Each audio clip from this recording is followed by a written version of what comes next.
It is the final Saturday of the football regular season, and here at Hancock Stadium, the renewal of a long-standing rivalry as the Illinois State Redbirds play host to the Southern Illinois Salukis.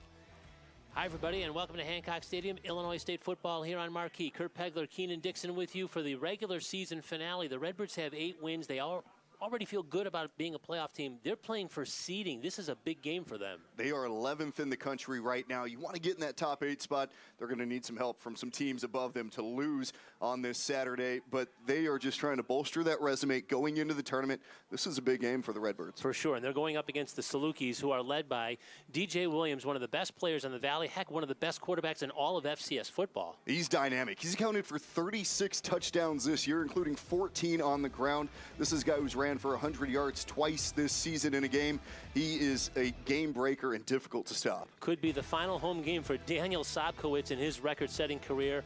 All he did last week was have 3 more touchdowns, right? That's not bad, especially against South Dakota State, a really good team on the road. You get the big win. Sobkowitz is a dynamic player. He's difficult to stop, especially in the red zone.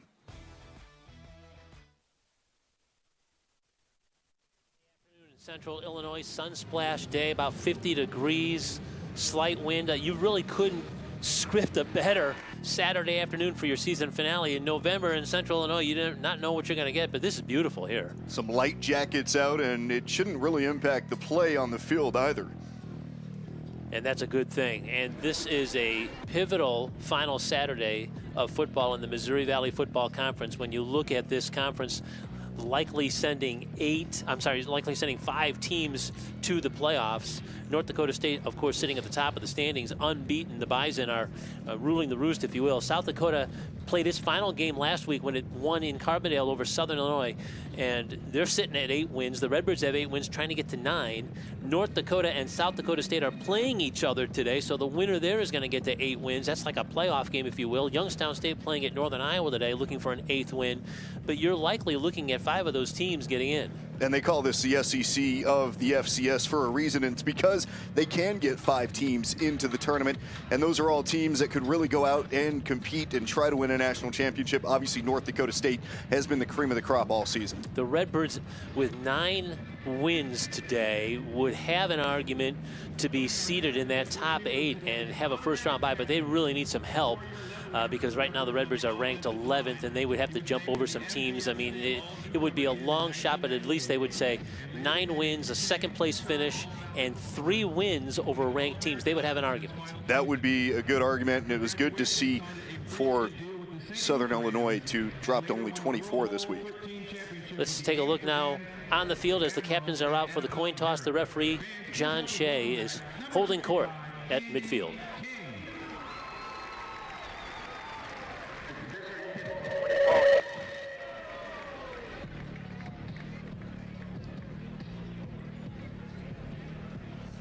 You won the toss. You want the ball? Line up over there. Southern Illinois won the toss, elected to receive. Gentlemen, have a great game.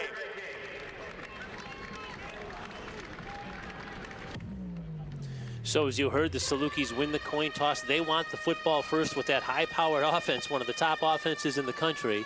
They want to try to get on the board early, so the Redbirds will kick it away to the Salukis to start this game. Again, we are going to see one of the top players in all of FCS football in DJ Williams, a transfer from Murray State. Ironically, he played here 2 years ago with Murray State, left the game in an ambulance. He was hurt at the very end of the game in the 4th quarter on a sack.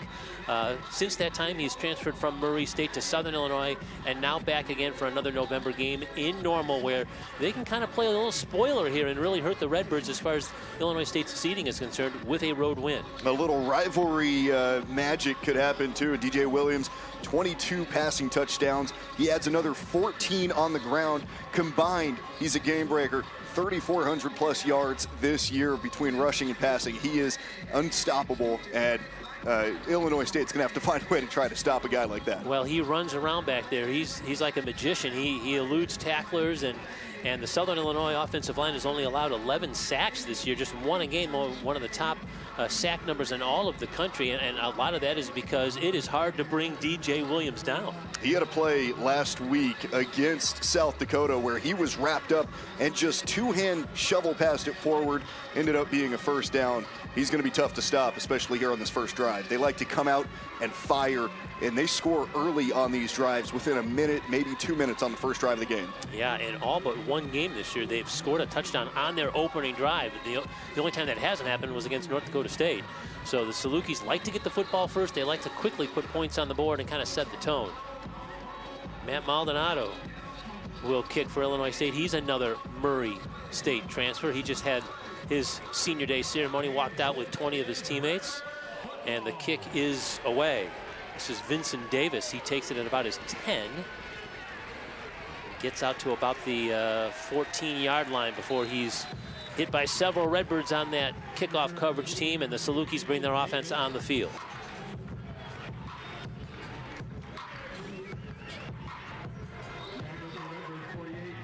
Take a look at the Salukis offensive unit.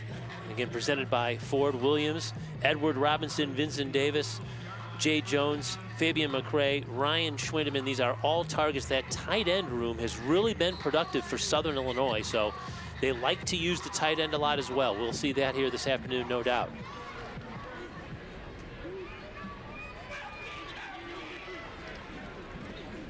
Give is to Robinson. He's met. That's a tackle for loss. The Redbirds were waiting for him there, and it's a big play for the defense to kind of set the tone there. How about that play in the backfield? It's Jake Anderson making the hit. Just jumped through that offensive line, which has done such a good job this year protecting those guys in the backfield, and an explosive play on defense to start this game. So a loss of 3 on the play. It'll be 2nd and 13 now. Williams to throw over the middle. There's one of those tight ends. It's Aiden Quinn to about the 20. And that's a safe play there. See the guy come open immediately. It's a 5-yard pickup. Gets you right back in it here on 3rd down. Well, the Salukis are one of the best teams in the country in 3rd down. They convert on 49%. That's 7th in the country. An excellent 3rd down team.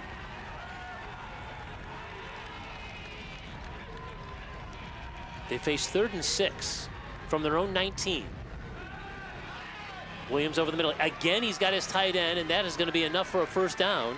It's Quinn who makes the catch and then dives ahead for about a pickup of an extra 3 yards after the catch. And in their shootout last week against South Dakota, they did a lot of this. They find those tight ends, some of those under routes coming underneath those linebackers who may be sitting back in coverage.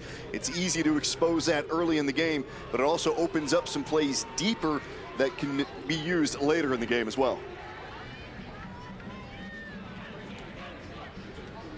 Now Williams is going to run it on first down, and he barrels ahead, picks up 6, and this is where he's dangerous as well. He can create when he's scrambling, but with these designed runs as a quarterback too, he is just such a weapon out there. Yeah, 6'3", 220. He brings the muscle when he runs downhill. He's always going to fall forward onto these defenders as well and pick up that extra yard. They're going to give him 7 yards on his first carry of the game. He's rushed for over 700 yards on the season and 14 rushing touchdowns. So he can throw it, he can run it. This time they will keep it on the ground, and that's a big run.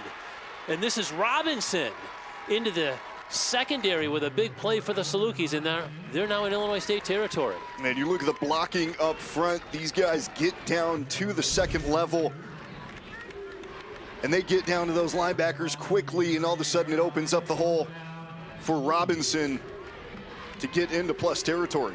Comes into the game with 72 carries for 511 yards. That's a 25-yard run and a first down for the Salukis.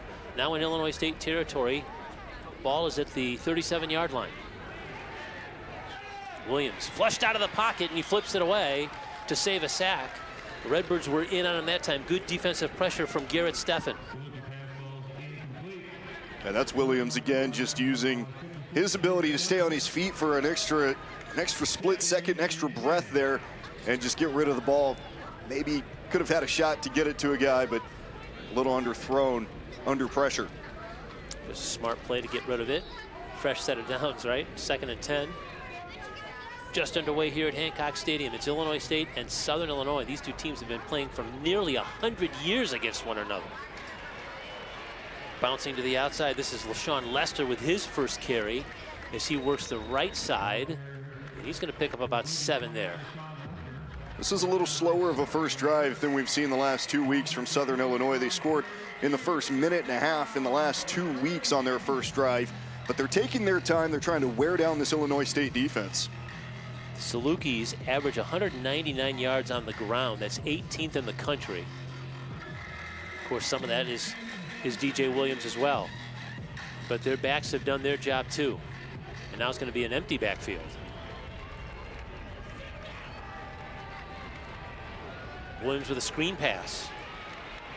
This Lem Wash, and he's got the first down yardage. That's an interesting setup there. They go the empty set, man in motion. They can do a lot of tags off of that as they go down this game. And, you know, one of those could ultimately set up something like a fake screen and go. And that could be a big play. They love to use those big plays in these games. Nick Hill, a creative play caller for the Salukis. Spent a little time in the NFL with both the Packers and the Bears at quarterback, and he's the head coach, and he's got a big playbook. And his team's got another set of downs here. It's 1st and 10 now from the Illinois State 25-yard line, and Williams to throw. Over the middle, he's got his receiver. He's wrapped up right away after about a 5-yard gain. That's Wash again, this time making the catch. And we talk about how dynamic of a runner DJ Williams is. I love what he did here. He stayed in the pocket, went through his progressions. Check, check, check. Okay, I have my man underneath. We're going to pick up some yards and get a second and manageable. And on 2nd down, Williams is going to keep it this time, and he makes a man miss, and he dives ahead. He's going to be just shy of that first down marker. It's going to be 3rd and maybe a half a yard, it looks like. He is tough to bring down. Even if you maintain contain on the outside, that gap integrity can still, he can break through that. So here we go again on 3rd down. The Salukis have converted on their first 2 3rd down attempts. The ball's at the 16-yard line, opening drive of the game.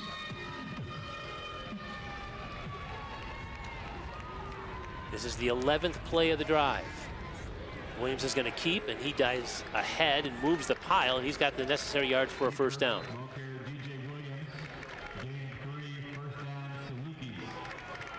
So they ran something similar to this last week against South Dakota early in that game, where they sort of bunched everybody up in the box and ran it a couple of times with DJ Williams, designed quarterback runs, and then they did a little Tim Tebow pop pass. Look for that as we get deep inside the red zone here.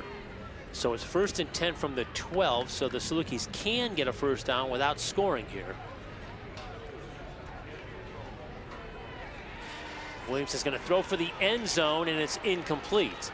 Good coverage by Shad Nakuba as they were looking in the corner of the end zone, throwing it at the end zone there. That was one of those patterns that really only the receiver could come up with it. Mario was the intended receiver there. Yeah, Nakuba doing a good job just to maintain that positioning, kind of pushing his receiver to the outside and making that window a little bit smaller, with DJ Williams going to the left side the whole time.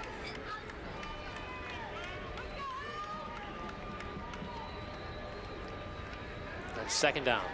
Williams with a quarterback draw. He's got room, and he's going to get in the end zone. Touchdown, Salukis. Another first drive score for Southern Illinois. And that is 15 rushing touchdowns this season for DJ Williams. This is where he is so dangerous. And that's a run all the way. There's no real read that he's doing to try and throw that for a touchdown. He gets the block moving forward on the man that's spying him. And that's an easy walk-in for one of the best quarterbacks in the country. Paul Halen for the extra point. He is now 46 out of 46 point afters, and the Salukis take the opening kick and march down the field. They lead at 7-0 here at Illinois State. crew. It's a great time to buy, great time for traditions. It's like loading up a Ford SUV and going to Grandma's house. Hitting the slopes in a built wild Bronco. Or making the big delivery with Ford F-Series. Does it come in red? Making customers happy. That's my favorite tradition. Like my sweater. During the Ford year-end sales event, get 0% APR for 60 months with 0 down payment and 0 payments for up to 90 days on select 2025 Ford vehicles. Caitlin Clark from the logo. You know, life would be easier if I could do everything from the logo. Allow me to assist. Pickles.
Drive, rushing touchdown from their outstanding quarterback Williams, and the Salukis have now scored touchdowns on the opening drive in 11 of 12 games. And we were just saying the only time they haven't was against the #1 team in the country in North Dakota State. It is impressive what they've done. So now the Redbirds will receive the kick from Paul Halen, who's from the Netherlands. And he's going to boot that one through the back of the end zone. And so the Redbirds will have a touchback, and we'll see Tommy Rittenhouse and Illinois State when we come back. 7-0 SIU, an early lead here at Hancock Stadium.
Starting offensive numbers or their offensive lineup here, presented by Ford on senior day. They've got seniors in Rittenhouse, Wright, Sobkowitz kind of leading that. Jerron Charles also walked with the other seniors on this senior day. So this is a senior-laden starting lineup for the Redbirds in their perhaps their final home game here. And the Redbirds begin with the football at their 25-yard line. Tommy Rittenhouse, 66% completion rate. He's had a wonderful senior year. Try to run the ball up the middle on first down, though.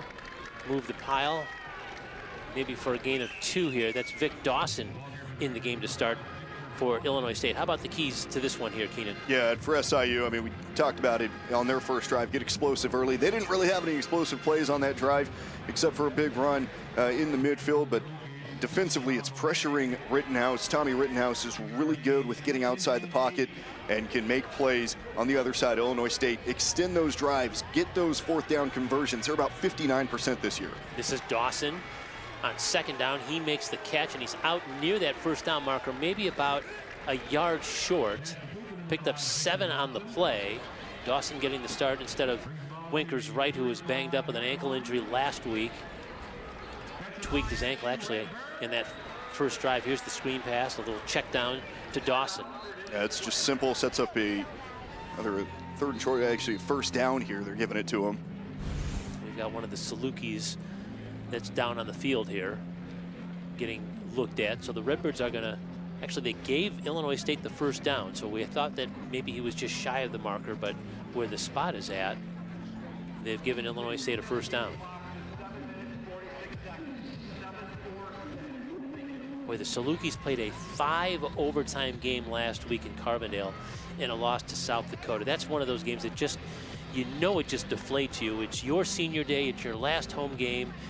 They had a 3-score lead and could not hang on to it. Up 17 in the third quarter. You give that away against a really good South Dakota offense, and Aiden Bauman bringing that team all the way back on the road, able to get the win over a really good SIU team. And I mean, you see the numbers there from DJ Williams. He did everything he could. It was just, can the defense get a stop? And that's what they couldn't do last week. They'll have to find a way to do that today against this Illinois State offense. Meanwhile, on the other side of the coin, the Redbirds had a magical game at South Dakota State. They had 28 points in the first 9 minutes of the game and scored 35 to win that one. So the Redbirds got a road win, and Southern Illinois comes in after a home loss. It's 1st and 10 for Illinois State as we resume play now at the 35-yard line, and they're going to give it again to Dawson. So he's had 3 touches here in the first 3 plays of this drive. Not much doing there, maybe a yard gain or so. It'll be 2nd and 9. The Salukis just bottled up the middle of the field there. Yeah, the 2 runs have not really gotten a lot of push up front. They are zone runs, so maybe incorporating a power, incorporating some motion, getting an extra tight end in there. We see one of those tight ends right now, and maybe they can get involved in the blocking scheme here. Gain of 2. Dawson's averaging 5.2 yards a carry coming into the game. Hasn't had that yet in his first 2 carries. Rittenhouse is going to roll this time, throw it down. He's got Dylan Lord open for a big play down the sidelines before he's finally tripped up. It was Johnny Schmidt who got him from behind, but a gigantic pass and catch there for Dylan Lord. And look at this. I mean, Rittenhouse, he just gets outside on the play action, able to flip his hips around, going to his left as a right-handed quarterback, and put it in the pocket of Lord, who gets downfield inside the red zone. A 47-yard gain for Illinois State, and now the Redbirds are in Saluki territory, and it'll be Dawson again, just pounding up the middle, trying to move the pile there. He picks up 3, maybe 4 on the play. Lord is a guy who's had a big season. He was kind of pressed into action to take over when Daniel Sobkowitz went down. Sobkowitz missed a couple of games, and Lord just stepped right in, and he's done a great job. He's 5'9", but man, he's got a big catch radius, and he's come up with some big plays for the Redbirds, including that last catch. They'll give 3 yards on the pickup for Dawson. 2nd down, and now the Redbirds throw it in the vicinity of Daniel Sobkowitz, and that's a missed connection there because he was open for 6. That's a big guy. That's a tough receiver to miss, to overthrow, but he gets his corner to fall down right in front of him, and that's one of those, if you're Rittenhouse, you want to get a little more air on it. let Sobkowitz get underneath it, and he could just stand in the corner of the end zone on senior day and celebrate with another touchdown. Yeah, Rittenhouse hasn't missed many targets like that. So now the Redbirds face 3rd and 7. Dawson still the lone setback for the Redbirds here. Rittenhouse to throw. He got Sobkowitz on the other side of the field. A nice cut, and now he's inside the 5 before he's dragged down. And the Redbirds will have 1st and goal, so they worked the near sideline for him on this play. And this is just a whip play from Sobkowitz. He acts like he's going in on a quick slant, turns out, gets some separation. He scored a touchdown on that against South Dakota State last week.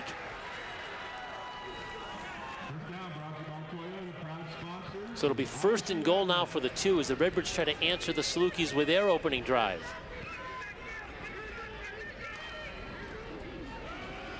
The give is to Dawson, and he gets a yard down to the 1.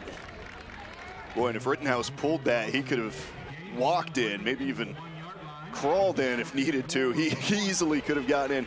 The defense entirely went down and bit on that run, and maybe this will open up something here on this 2nd down play of another opportunity to maybe get Rittenhouse involved in the run game.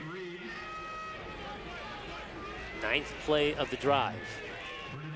2nd and goal from the 1 for the Redbirds. This time Rittenhouse is going to keep it and score.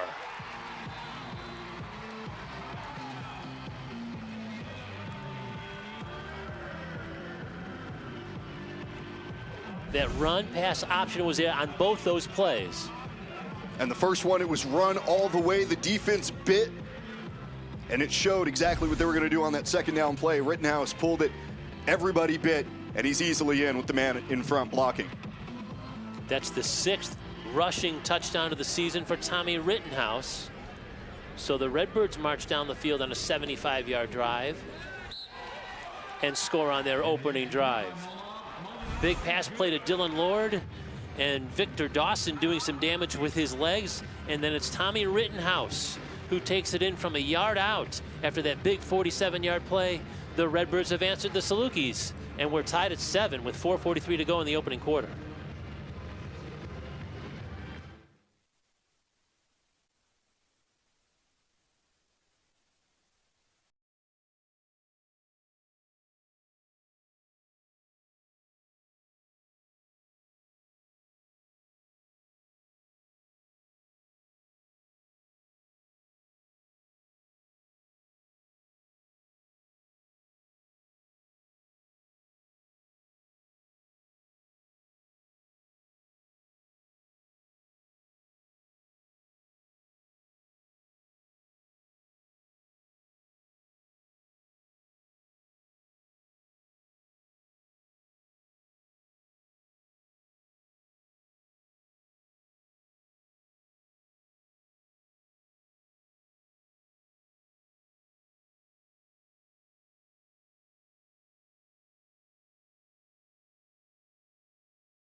So both offenses have marched down the field, and we're tied 7-7.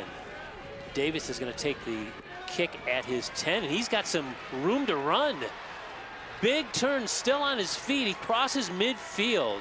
A 42-yard return for Vincent Davis, and the Salukis will start in good field position.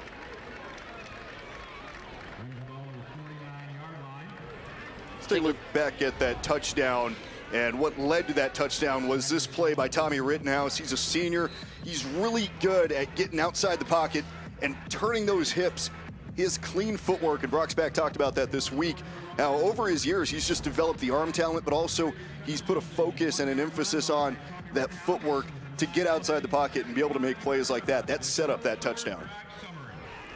So that good kick return from Davis, and now the Salukis have it. This is Williams, who looked to the outside and then just tucked it and ran. He picked up a couple. Yeah, smart there. The defense able to pick up that almost like a bubble screen that they were trying to run there on first down here. Still able to pick up a few yards and set themselves up on second down. Right, gain of 3, so it will be 2nd and 7 for this Saluki offense, which scored 51 points last week in that crazy overtime game with South Dakota. Throw to the far sideline. It's in and out of the hands of the intended receiver that time. He was going towards Jay Jones. Jones had it and lost it. Man, arm talent there from DJ Williams, able to get the ball all the way out at the sticks to Jones, who just dropped it. And now it's a 3rd and long. You got to be careful here. You don't want to come after a quarterback like DJ Williams, but you also don't want to give him too much time because he can make those throws over the top and beat your defense. 3rd and 7 for the Salukis, who are a perfect 3 for 3 on 3rd down conversions here in the quarter. Williams throws, has his man. He's going to be shoved out near the marker. See where they spot it. Making the catch is Chandler Chapman, and they're moving the sticks, so that is a first down. Just a quick out, extended handoff, essentially. You see you have man coverage on the outside. That's an easy pitch and catch for DJ Williams. First down for the Salukis, who are now 4 of 4 on 3rd down conversions. Again, they're at 49% on the season. Really good 3rd down conversion rate. On first down, again, they go to the sidelines. That's McCray that makes the catch. He comes down with it right about the Redbird 30-yard line. Boy, and this is impressive. He has to kind of get it over a linebacker who is stepping out to cover on that. It was a zone coverage, not the prettiest of balls, but it got there, and he got a toe down on the turf. Gain of 7 on the play, McCray's first catch of the game. Try to keep it on the ground this time, but the Redbirds were waiting for Edward Robinson, and they wrapped him up. That's Anderson again. He's had a couple of times when he's been in that backfield, and he's met Robinson right after the handoff.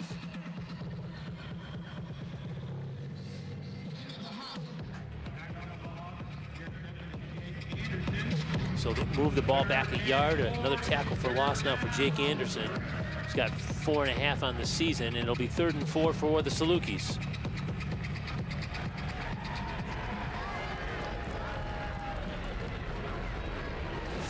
Receiver package here. Williams is going to run it. And he's still on his feet, and he's got the first down. Big, strong run again there for DJ Williams. Wow, and it was even numbers in the tackle box, too. So you would think, on paper, Illinois State has a shot to bring down DJ Williams before he gets to that first down marker. He still pushes forward. We approach the 2-minute mark left in this first quarter.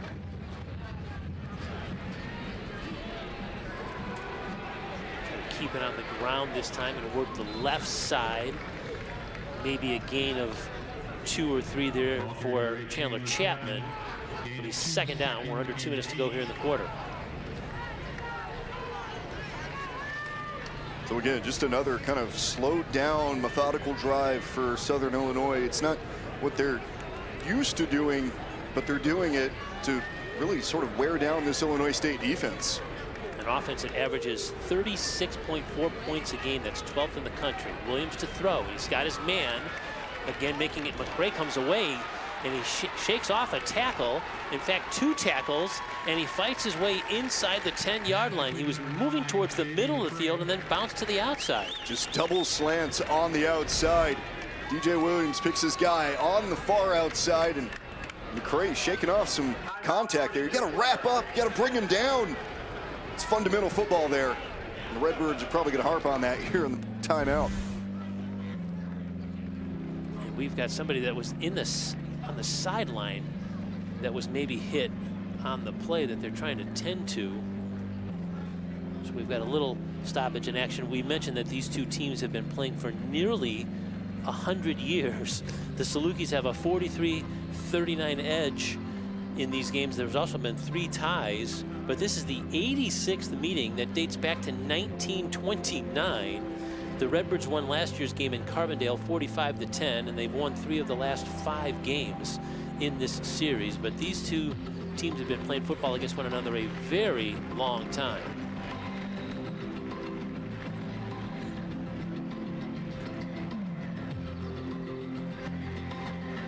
It seems like we're going to resume.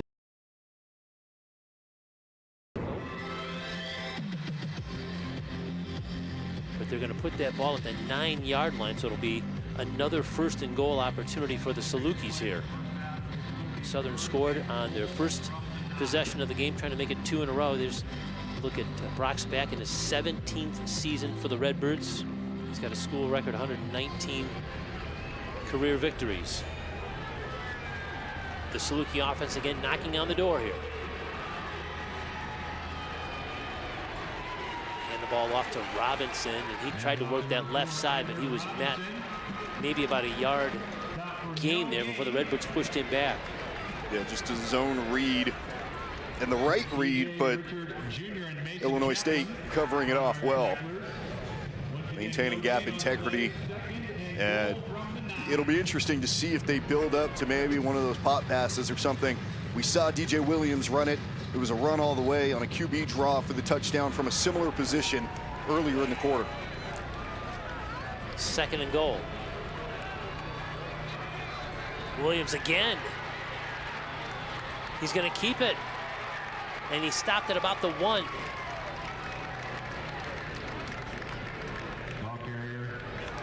Well, he went through his read, it was quick, and then he said, okay, I could just go and pick up 8, get down to the 1-yard line, and we can go talk this over in the break. That's going to be the final play of our first quarter. It's a 7-7 game, but the Salukis will have the ball at the 1-yard line when we come back to start the second quarter. Even game so far here at Hancock Stadium.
and Sunday. Think mimosas, scratch-made classics, bold southern flavors with a twist. Whether you're craving avocado toast, stuffed French toast, a spicy Bloody Mary, or good vibes with friends, lunch is on at the Barrel House, Saturdays and Sundays at 8 a.m.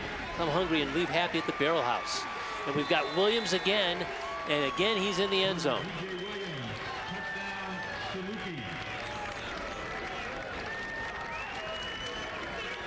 Rushing touchdown number 16 for DJ Williams, second in this game. And he just bullies his way in, gets the blocking.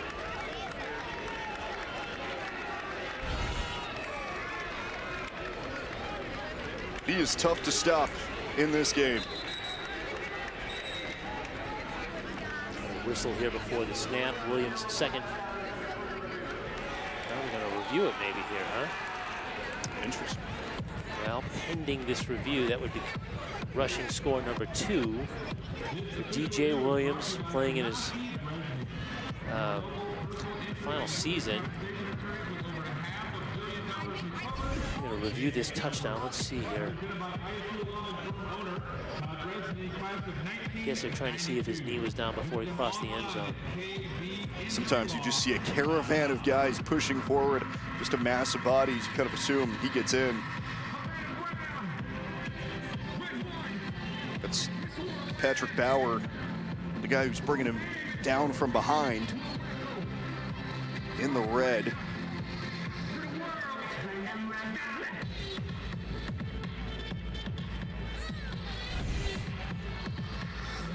This could be rushing, career rushing touchdown number 26 for him if it stands. As it gets reviewed here, our first review of the afternoon. Williams, we couldn't tell you more about him. He's just so impressive. Let's listen. All right, so he is in. So his second score of the game has given the Salukis a 13-7 advantage now pending the extra point.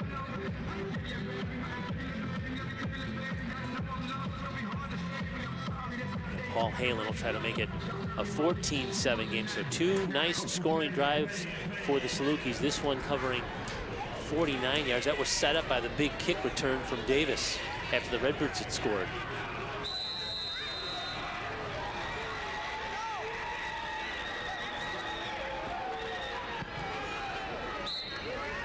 And the point after is good. 14-7 Southern Illinois. Again, this is a do-it-all quarterback, isn't it? He is one of the best that you'll see at this level in the country. And I mean, you see the numbers. It's incredible what he's been able to do. He's the all-time leading rusher as a quarterback in Southern Illinois history. And adding to his resume, even today with these 2 touchdown runs, he's the leading rusher in this game for Southern Illinois. He's tough to stop. And we still haven't seen him throw the ball deep. That is something he probably does better than his running game, is his ability to take the top off of the defense. So the Salukis 2 for 2 on their offensive drives. Again, Nick Hill, really an offensive-minded head coach. He's the play caller, and he has got to like the way his team has started here. Again, especially coming off that emotional 5 overtime loss last week at home. You weren't quite sure, are they going to be flat? What is it going to be like? But they have come out punching here. Yeah, you got to find a way to shake that one off and maybe play spoiler. Halen's going to do a little punch kick. One of the up backs is going to call a fair catch there. We saw him do that quite a bit last week too. So the Redbirds will get it after the fair catch there, and it'll be their second drive of the game, and we'll see if Tommy Rittenhouse can answer DJ Williams. 2 really good quarterbacks. We saw Rittenhouse on that first drive. He had to make a play of his own off platform, still able to make the throw outside the pocket to set them up for an ultimate 1-yard run by Rittenhouse. So ultimately doing it all on his side. This is a guy who's trying to lead this team to a national championship, a deep run in the playoffs. This is kind of where it starts. You have to be playing good football right now. On first down, a little play action over the middle. He's got a man who makes a catch in traffic. That's Dylan Lord on a crossing route right at the first down marker.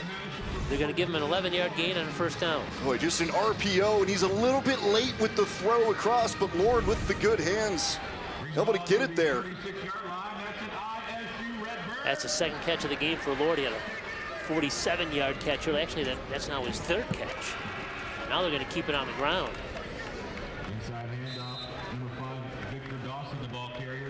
Dawson picks up about 3 on the play. Yeah, Dylan Lord has been just a nice compliment to Daniel Sopkowitz here for the Illinois State Redbirds. And with Luke Maylander, the Redbirds really have had a nice receiving room here this year. Going to give 2 yards on that carry, so it'll be 2nd and 8 for the Redbirds.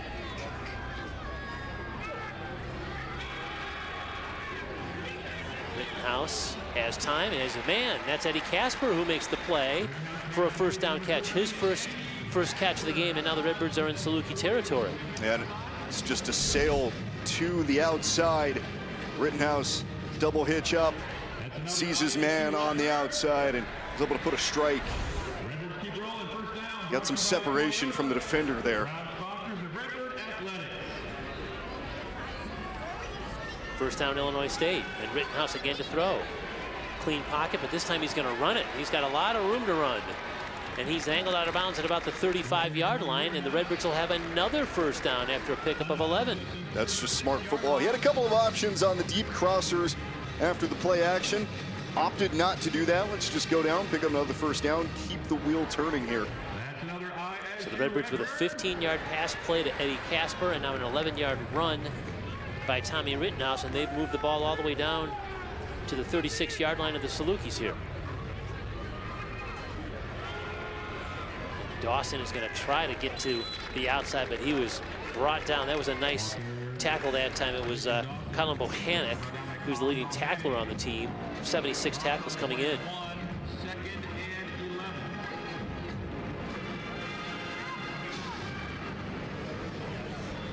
In fact, it's a loss of a yard. Bohannon with his 7th TFL of the year. So 2nd and 11. That's Casper in motion now for the Redbirds. Going to give it again to Victor Dawson. This time he does stay on his feet through the initial contact. He gets inside maybe the 35-yard line before he's pushed back. So they'll pick up a couple, but the Redbirds will face 3rd down here. This defense for Southern Illinois has done a good job today limiting those runs from the line of scrimmage between the tackles. Illinois State has to find a way to figure out how to beat that. They tried to get some motion there, tried to create some bad eyes defensively. It didn't work that time. 4-yard gain, so it's 3rd and 7 now for the Redbirds. Let's see if Rittenhouse is going to switch anything up here. He's calling the shots from the line of scrimmage.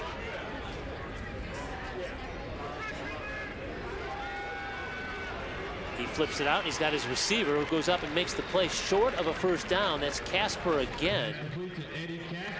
He's brought down on the play shy of the marker, so the Redbirds are looking at 4th down. That was Chris Presto on the coverage for the Salukis. The Redbirds are keeping their offense on the field here on 4th down. And all Rittenhouse does here is just sets up a max protection with all of his guys there. You see them, everybody had somebody to pick up. The defense was compacted in the box, and it opens up a couple of route options able to create a 4th and short. Redbirds at 4th and 2. Are they trying to draw the Salukis off here? They're going to call timeout, talk things over, it looks like, first. We'll step aside. The Redbirds have 4th and 2 from the 27 of the Salukis when we come back. It's a 14-7 Southern Illinois lead.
4th down, and they're going to go for it here on 4th and 2 from the Saluki 27-yard line. You like this call? I do. They're really good on 4th down this year. They're confident. Once they kind of get across the 40-yard line going in, they like to go for it, and they were 2 for 2 last week. They led to touchdowns both times. Dawson stays in the backfield with Rittenhouse, and that's Casper in motion. They're going to give it to Dawson. He rams ahead, and depending on that spot, he might be short here. The Salukis think they've stopped the Redbirds, and it appears that they have. Big stop for the SIU D. And that's one of the head-scratching plays because Illinois State has struggled to run just between the tackles in this game. A lot of that success running the ball has come outside the tackles. RPOs, you know, letting Rittenhouse get involved in the run game. They don't do it that time. I think they should have gone outside, but obviously hindsight 20/20 in that moment. I think you can go downhill and maybe pick up a couple. Big stop for Southern Illinois, and so turnover on downs. And the Salukis, who've scored on their first 2 possessions, now take over with the ball at the 28-yard line here for the Salukis. DJ Williams and company back on the field here. Now we've got a pre-snap whistle here. And a flag down.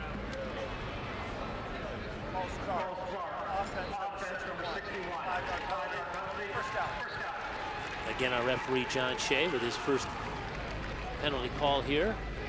Move it back 5 yards. It'll be 1st and 15.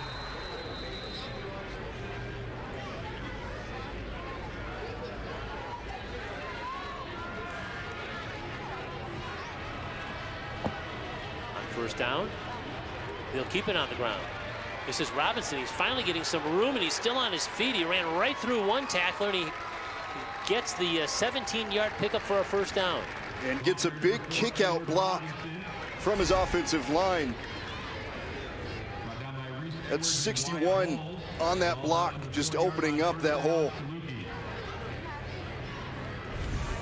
He ran right through C.J. Richard Jr. on that play for a 1st down. Big hard run that time for Edward Robinson, sophomore from Cleveland.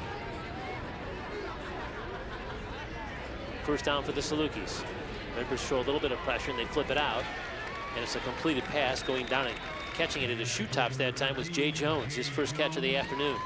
DJ Williams making that look really easy, just stepping back. Quick hitter to the outside, opposite hash. That's not an easy throw to make. Gets it there in time, allows his man to get a couple extra yards after the catch to get that 1st down. 2 big positive plays for the Salukis, a 17-yard run by Robinson, an 11-yard catch by Jones. Ball out near field, midfield. Williams sidesteps one would-be tackler, and now he's off and running, and here's where he's really dangerous. He turned what could have been a sack into a 15-yard pickup and another 1st down for SIU. That's why he's only been sacked 11 times all season. Just steps out of the pocket. Man, he is dynamic and tough to stop. Gets a little bit of a push block on the outside by Aiden Quinn, the tight end. That kind of opens it up for him to step up and get that 15-yard pickup and into plus territory. Jack Dwyer thought that he was going to get a sack there, but the elusive Williams instead turns that into a big run. And now the Salukis are in Redbird territory at the 35-yard line with a fresh set of downs. Again, pressure up the middle. They're going to flip it out. Robinson on a screen play. He's caught from behind. He's going to pick up a couple yards before he was tripped up from behind, and that was Ty Niekamp who came in and made the tackle. Yeah, a good tackle. Good eyes there by Niekamp. Just to recognize the screen. He was chasing it down the whole time. That's the guy they're trying to bait all the way back to the quarterback in those situations when the offensive line just lets everyone run through. It's a 3-yard pickup. Williams now 9 of 12 for 72 yards passing on the day. 2nd and 7 now for Southern. Williams to throw over the middle, has a target. It's going to be a short gain, immediately wrapped up on the play. Nice hit that time from Illinois State's C.J. Richard. It's going to be a short gain, maybe 3 yards over the middle here. Just leaking over there was Davis. He made the catch, but he was immediately wrapped up that time by Richard. Richard a half step quicker, and he's there breaking that one up, maybe even intercepting it. 3rd and 2 now. The Salukis are perfect on 3rd down today, 6 out of 6. Davis in motion. Instead, they hand it off. This is Lester, who looked like he might be able to break through, but the Redbirds are going to stop him shy of that 1st down marker. It's a big-time tackle coming all the way across. Oh, knee camp again. Wow. They talk about him with some of the best in FCS at that linebacker position for a reason. And it's because of plays like that. Already on this drive, he's made a couple of plays to hold Southern Illinois to just short gains. And now it's Southern Illinois' chance to go for it on 4th down. They're 69% on the season, 8th in the country, 11 of 16 on 4th down this year. They face 4th and 2. And Williams looking and looking and looking, and he's chased. And he's going to throw downfield to the end zone, and it's an incomplete pass as he again was looking for Jay Jones. So both the Redbird defense and the Saluki defense have come up with stops on 4th and 2, and now it's a turnover on downs, and the Redbirds are going to get the football back. This was a touchdown last week for Southern Illinois. It's just a fake pitch out to the right, and then he looks deep, and he's got a man down here, but he can't get to him. He can't get to him because that defensive line and the pressure from Illinois State got there too quick. In his face, he can't set and throw downfield. He had a man wide open for a touchdown.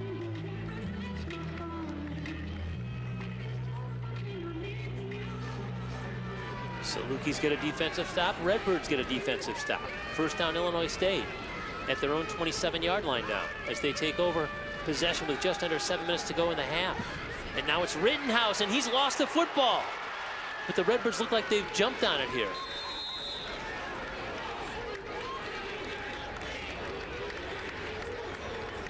Dylan Lord may have saved the day for Illinois State. Ooh, Rittenhouse gets a break here. You just take the hand off the ball for a split second to pat the ball. That's why quarterback coaches, they tell you, stay there, calm with it, and then deliver. You're always ready to go when you need it. He pats it, takes one hand off, ball squirts out. It's a loss of 5 on the play, 2nd and 15, ball back at the 22-yard line now. Draw play for Rittenhouse, and he's met right at the line of scrimmage.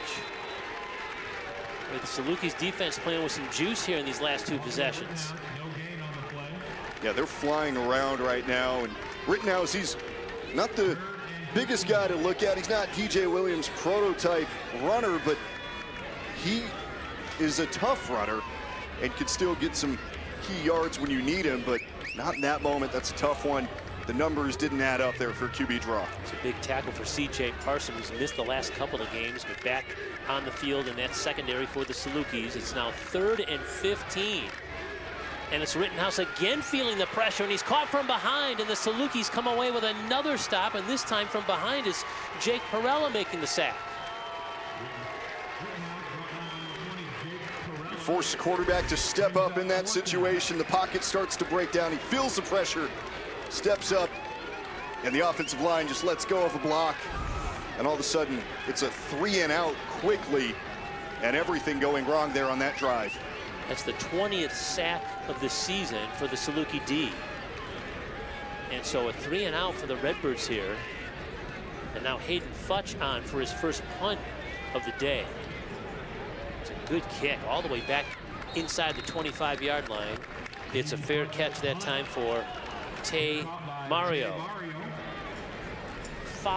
Just under 5 minutes to play in the half. It's 14-7 Southern Illinois.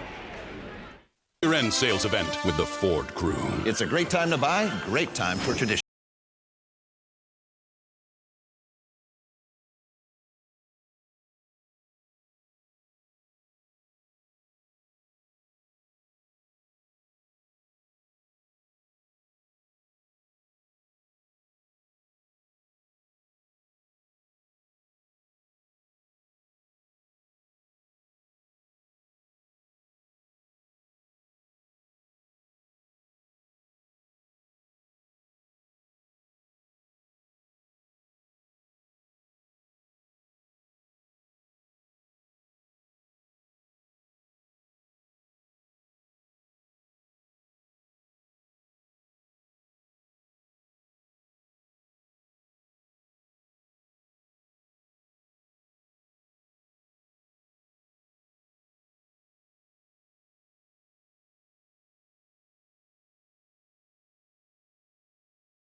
Offensive possession now for the Salukis, who have 2 touchdowns and were turned over on downs on the last drive down inside Illinois State territory. It'll be 1st and 10 from their own 23-yard line.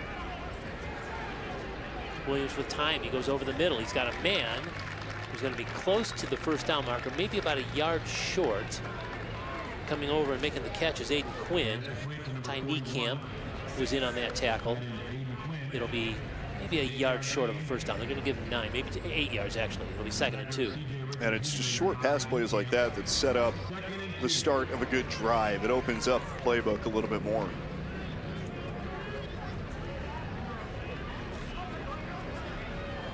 This time they're going to keep it on the ground, and Robinson's got room to run. And he's out near midfield after a big pickup and a 1st down for the Salukis. C.J. Richard dragged him down from behind. He just dances through the line of scrimmage. That's what happens when you get 9 yards on 1st down. You can just run the ball like that. Defense has to honor your pass game.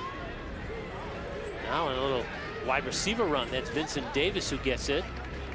Jet sweep, and he picks up 8 more yards, and the Salukis are back in Illinois State territory.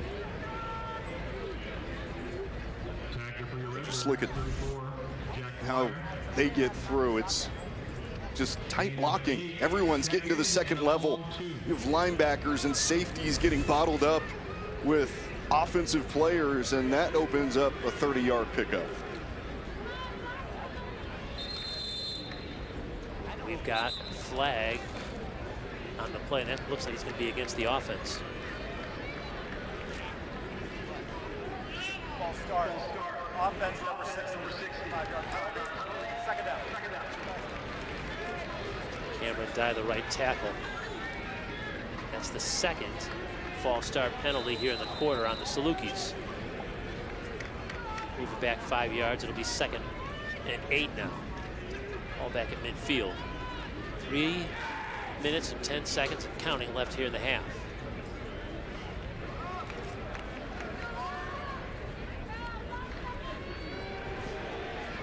Williams to throw. He's got his receiver again, Jones, and he slides away from a tackler, and he gets some big yards after the catch there. It looked like he was going to get bottled up, but he slipped the tackle and picked up another 10 or so yards after the catch. That's the 2nd time on that exact route concept, just double ins by the outside receivers. It was McCray in the 1st quarter who got loose and inside of the red zone, and this time it's Jones breaking a tackle on a corner. He breaks the tackle of Dorian DeBose, and the tackling issues are really bothered Illinois State's defense early in the year. They had shored that up the last couple of weeks, but there was a missed tackle there. Again, a completed pass, that time to the sideline. Chandler Chapman, no, that's McCray who makes the catch. We're getting closer to the 2-minute timeout here. And we've talked about the big playability of this SIU offense. Everything they've done today has just been chip, chip, chip away. And short hitters, quick hitters, it's tough to stop for the defense if they're picking up 4 or 5 yards every time. See if they'll get a play off before the 2-minute timeout. And they do. They've got a flag down. This might be a free play. The Redbirds look like they jumped, and it's an incomplete pass. But that flag could be encroachment on Illinois State here. He may have jumped off sides on a hard count that time from Williams. Offside. Defense number 56. 5-yard penalty. 2nd down. The game is stopped for the 2-minute timeout. Timeout for media. 2 minutes to go. Actually, 1:57 to play here until halftime. Southern Illinois with the football and a 14-7 lead at Hancock Stadium. Toyotathon is on. Discover holiday magic with a new Toyota. Take a 4Runner skiing. Wow.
Illinois at the Illinois State 26-yard line. 1:57 to go here in the first half. Robinson on the ground. He's got the first down and still moving the pile. He gets inside the 15-yard line. Oh, man. That is just individual effort there just to get that first down and then get some assistance from the big guys pushing forward. That's an 11-yard gain. Robinson, whose first couple of carries went nowhere, now has 9 carries for 59 yards. That's this entire offense. Everyone is doing their part. DJ Williams also, you know, up above 50 yards rushing in this game. It's just been tough for Illinois State to find a recipe to stop this SIU offense. One of the top offenses in the country, 12th in the country in scoring, and they're showing us why here. Robinson again, but this time he's met right at the line of scrimmage. The Redbirds come up with a big play there, and they stop him right at the line. Reese Edwards in on that tackle. He's able to shed a block here and meet the runner right at the spot. Prevents any sort of gain there. Clock still running under a minute to go in the half now. The Salukis are happy to let this clock run down and see if they can't put some points on the board to prevent the Redbirds from having the football with any time left in the half. Williams to throw. End zone incomplete. He was looking for McCray.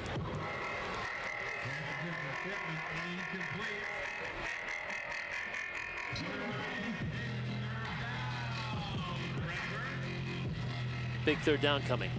And that last play was just exactly what they've done all day. It's a double in here. This time, the corner bites.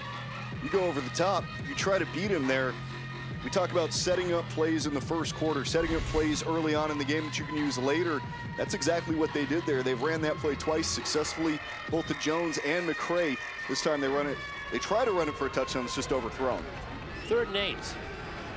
Williams again throws to the end zone, and it's incomplete. There was some contact there, but it falls harmlessly. Vincent Davis was the intended receiver, and so the Redbird D comes up with a stop on 3rd down. It'll be 4th down for the Salukis. And that's a big stop for the Redbirds to force this field goal attempt. Still some time on the clock, a chance to go down and do something offensively if they want to. Paul Halen, who is 12 of 14 on the season. This will be a 32-yard attempt. And he chips that one through. And so the Salukis put another 3 points on their lead. It's 17-7 now. 29 seconds to go. The Redbirds will receive the kick when we come back. It's a 10-point Saluki lead.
include stats, first half analysis, highlights, and our out-of-town scoreboard check-in around the league. That's all coming up at the half.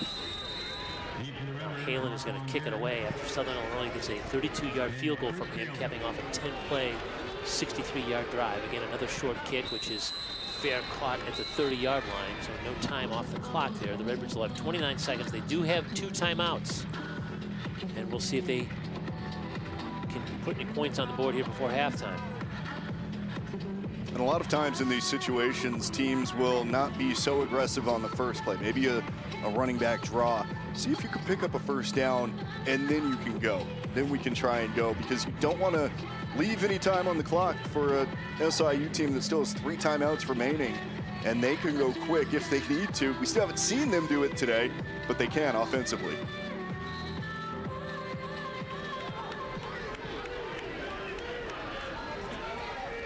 First and 10 from the Redbird 30. Seth Blatz is now in the game, and that's him catching the ball out of the backfield.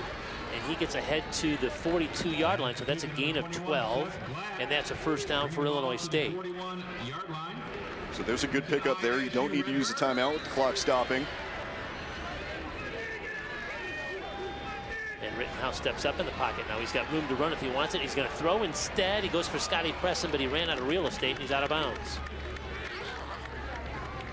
14 seconds now left on the clock here. That's one of those Rittenhouse may have wanted to just run. I think he was deciding too late on whether or not he was going to run or throw, and waited a little bit too long. His receiver ran out of room on the sideline there. So Blatz stays in the game as the lone setback. Redbirds with 4 receivers at the line of scrimmage. It's going to be a Blatz carry, and he's got a lot of room to run, and he's going to run across the 40-yard line. They're going to stop the clock as he's pushed out of bounds. Let's see if the Redbirds burn a timeout here. So another Redbird first down after a big gain that time by Seth Blatz. Yeah, he just fights his way through. I mean, the gap there through the first and the secondary was quick, but able to get some extra yards turning upfield. It's a big pickup. The Redbirds wanted the clock to be stopped there without the benefit of having to use a timeout. Yeah, and I think there was some confusion there. They didn't signal that it was going to be a rolling of the clock once the ball was set. That was a 19-yard pickup for Blatz. And the ball is at the 40-yard line. Right now they're saying there's 6 seconds to go. The Redbirds had to use a timeout there, so they only have 1 timeout remaining. Yeah, they were hoping that if he would have been angled out of bounds, that would have just stopped the clock without the benefit of a timeout. But the Redbirds burned one of their final 2 timeouts. They've got 1 left, and they're looking at now 6 seconds left on the clock. So now you want to get it into field goal range, make it an easier kick. I don't really think you're going to take a shot to the end zone here, but you do have a chance to pick up some extra yards, maybe throw a quick slant to the outside, a quick dig 10 yards deep, something like that to pick up some extra yards, make it a more manageable kick for your place kicker, and set yourself up with a 1-possession game going into the half. Yeah, if you had 10 or 11 seconds on the clock, that'd be one thing, but Yes. 6, your Might be too short. Yeah, your playbook is not real big for this. And the nice thing is the defense is almost giving it to you. You see the 3 guys they have deep, kind of at the 10-yard line.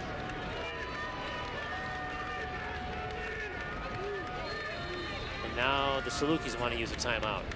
They wanted to see what the Redbirds were going to come out with. And Nick Hill calls timeout now from a defensive standpoint. A little chess game here in the final 6 seconds of the half. And this is a big play in the larger landscape of this game. SIU has had big leads in the second half multiple times this season, 3 possession leads that they've given up. They want to build as big of a buffer as possible going into halftime and maintain this 10-point lead. And the other side, Illinois State, you pick up 10, 12 yards here, call a quick timeout with the second left or so, and you should be able to get a manageable kick going to halftime, down 7 instead of 10. And the Redbirds get the ball to start the second half. And that's the biggest thing. Both coaches thinking about that as they discuss through those timeouts.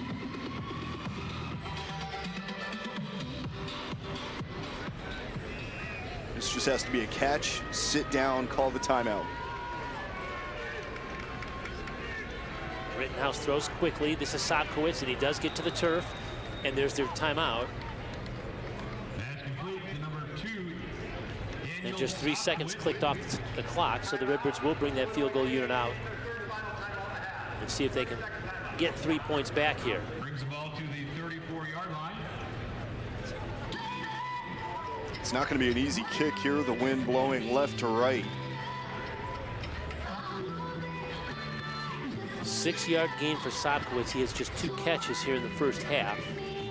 So bring out Matt Maldonado now, 10 of 14 on the season in his field goals.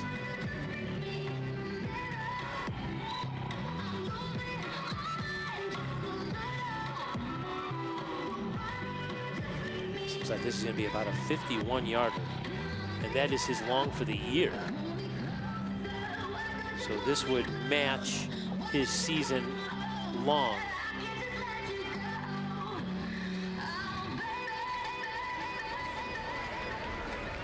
To attempt a 51-yard field goal, number 31, Matt Maldonado.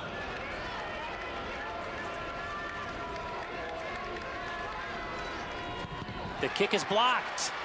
The Salukis come away with a blocked kick here. And that's how that first half is going to end. The 4th time this year that Matt Maldonado has had a field goal attempt blocked. The Salukis turned the Redbirds away as they tried to add 3 points here before halftime. They got a huge push there. I'm not sure exactly who it was that got a hand in to block that one. But man, all the momentum for the Salukis going into the half. They're going to be pumped up in the locker room. Our halftime report is up next. Southern Illinois 17, Illinois State 7. Halftime here at Hancock Stadium. Toyotathon is on. Discover holiday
you are proud supporters of Illinois State women's athletics. Here's a look at what's coming up next for Redbird women's sports.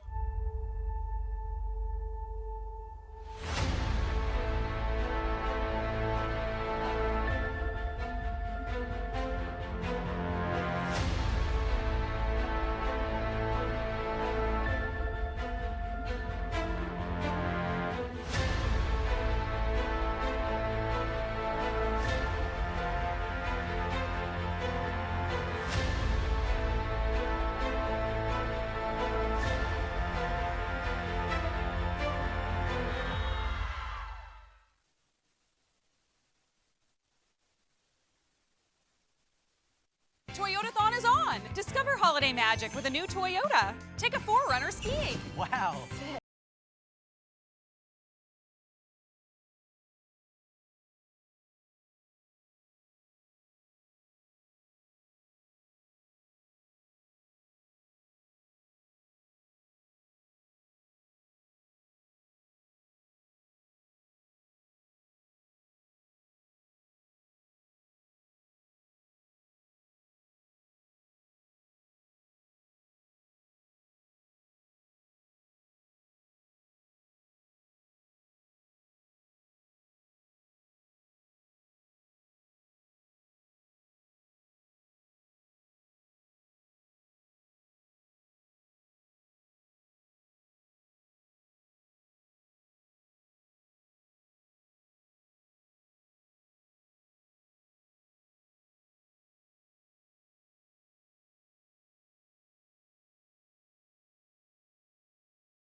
And our halftime report continues here as the Redbirds trail the Salukis by 10. Kurt Pegler alongside Keenan Dixon and our Redbird production crew with you here on this final Saturday of the regular season. We thought we might see some scoring. It's maybe not as a high-scoring game as some people would have predicted, but the Southern Illinois Salukis did it on both ends so far of the field. They scored, and they came up with a couple of big stops against the Redbirds. And they did it a little bit differently than they've done all season. They did it by controlling possession and dominating, keeping the ball away from Illinois State and their dynamic offense. DJ Williams has been incredible today. All right, let's take a look at some of the highlights in those first 30 minutes of action here at Hancock Stadium. The Salukis took the opening drive down the field and scored, and it was Williams doing it. And that was rushing touchdown number 15 of the season, 1 of 2 today. He is a very difficult player to stop. On the other side, this throw by Rittenhouse to Lord, setting up a huge first touchdown for Illinois State. This quarterback run, Rittenhouse, and that was set up by the RPO, the play before the defense bit, and then a big kickoff return. I mean, we talk about the 3 phases of the game. This is special teams, sometimes overlooked. Southern Illinois setting themselves up for another DJ Williams touchdown. Yeah, Vincent Davis with that 42-yard kick return made it a short field for the Salukis. And when you take a look at these numbers, the total yards certainly favor the Salukis by about 100. But at the bottom of the screen there, look at that time of possession. That's a big disparity. That is a big difference. And Illinois State, we were just saying in the break, I mean, it seems like they just haven't found a rhythm offensively. And part of that is because they haven't had the football. Southern Illinois has done a great job keeping the ball away from them. These drives have been very slow, they've been methodical, and they've just continued to get downfield. One of the best teams at converting on third down has continually done that today. The Salukis holding the Redbirds to just 36 yards on the ground. We have not seen Winkers right, who had an ankle injury last week in the win at South Dakota State, and perhaps he's not really 100% ready to play, so he has not been in the game. It's been Victor Dawson and Seth Glatz in that Redbird backfield. 17-7, Southern Illinois leads Illinois State. Our halftime report continues from Hancock Stadium in just a moment.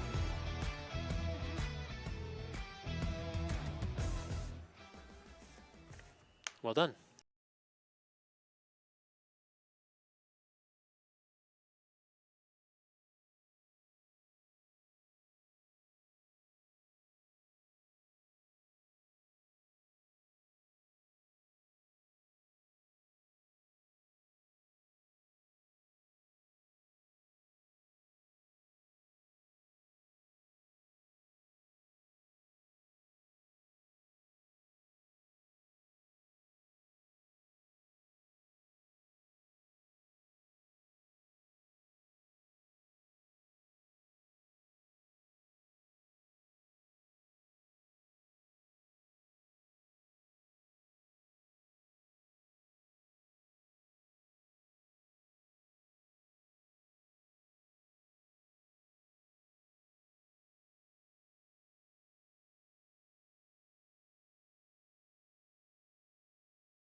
Illinois leads Illinois State. Halftime here at Hancock Stadium.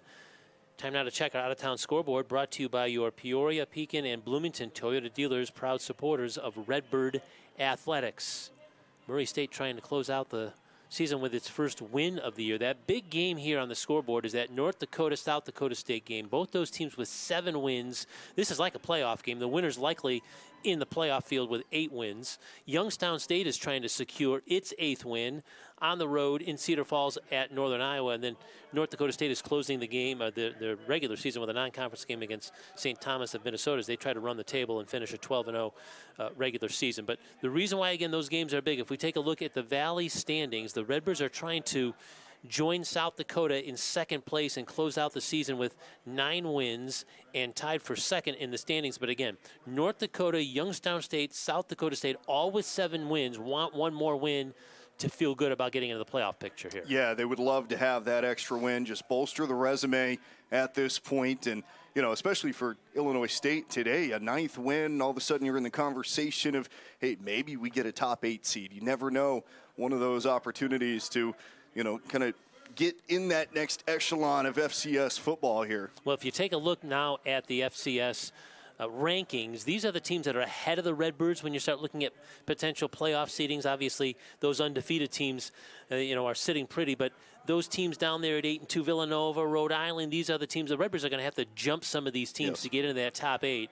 So you got to win this game, get to your 9th win, and then probably need some help somewhere in that mix to have a couple of those teams fall out. Yeah, and Villanova and Rhode Island leading right now at halftime, up big. Harvard down 18 right now to Yale in the game. And down 18 in the third quarter, so maybe a little bit of help there. You're going to need some help higher up. But, you know, some of those teams in the top 4, they seem pretty safe in their positions. So that's the reason why these games on the final Saturday of the season mean so much, as they're jockeying for position. 17-7, Southern Illinois, a 10-point halftime lead, and our halftime report continues in just a moment. Hey, Redbird fans, I'm standing here with Mike Clinton, the general manager of O'Brien Nissan of Bloomington, and we're proud to support your favorite team, the Illinois State Redbirds. Right, Mike? We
on offense, and they did just that. It wasn't big explosive plays, but it was just methodical drives, getting a 2-possession lead, pressure Rittenhouse defensively. They have not quite done that, but Rittenhouse still hasn't been able to get in the rhythm that they would like for Illinois State. And on the other side, extend those drives, convert on 4th down. They're 0 for 1 right now. They really haven't had too many drives, only 10 minutes with the ball in the first half, and then contain DJ Williams. That has not happened at all, and that's the difference in this one. DJ Williams up over 100 yards passing and has continued to dominate in this one. And I think you really got to tip your hat to the Southern Illinois defense. They've got 2 sacks on the Redbirds, and they've held Illinois State to 36 yards rushing. They typically give up 200 yards on the ground per game. So that has not been the case here today. The kick goes to the back of the end zone, or touchback, so the Redbirds will begin at their 25-yard line. Illinois State scored a touchdown on its first drive of the game in the first quarter, and then was held scoreless the rest of the half. Yeah, they couldn't convert on a critical 4th down, and missed on that extra point, had that blocked, the field goal rather, had that blocked at the end of the first half. They have struggled to get into that rhythm offensively, and a lot of that is due to the lack of the run game. Only 36 yards in the first half, like you said.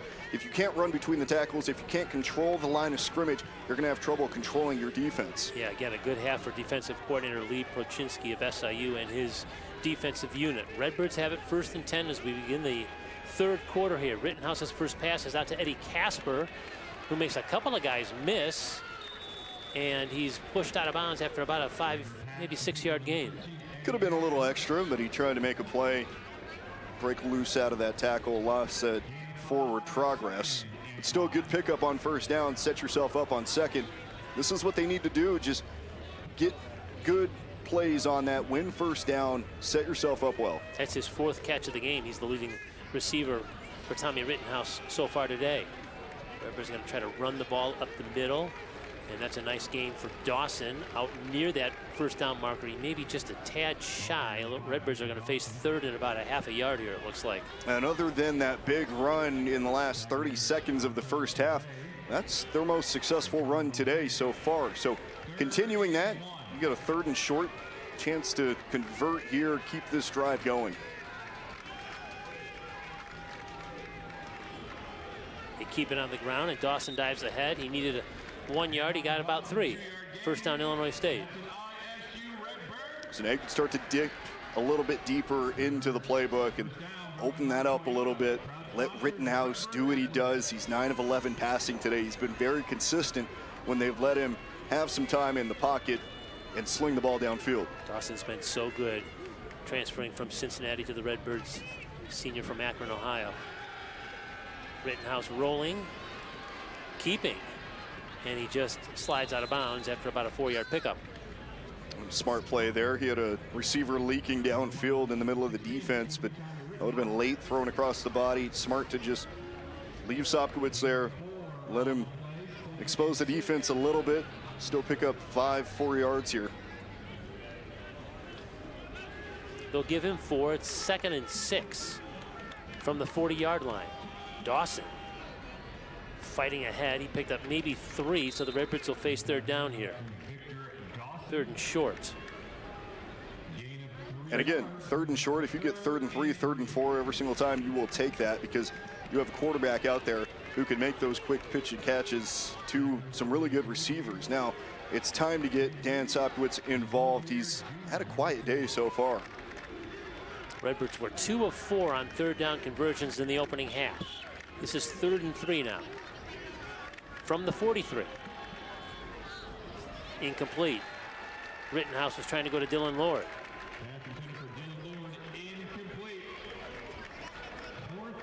And the Redbirds are sending the punt unit out. We'll see Hayden Futch for the 2nd time. So the Salukis defense again with a stop of the Redbirds. And that's just a miss there on that throw.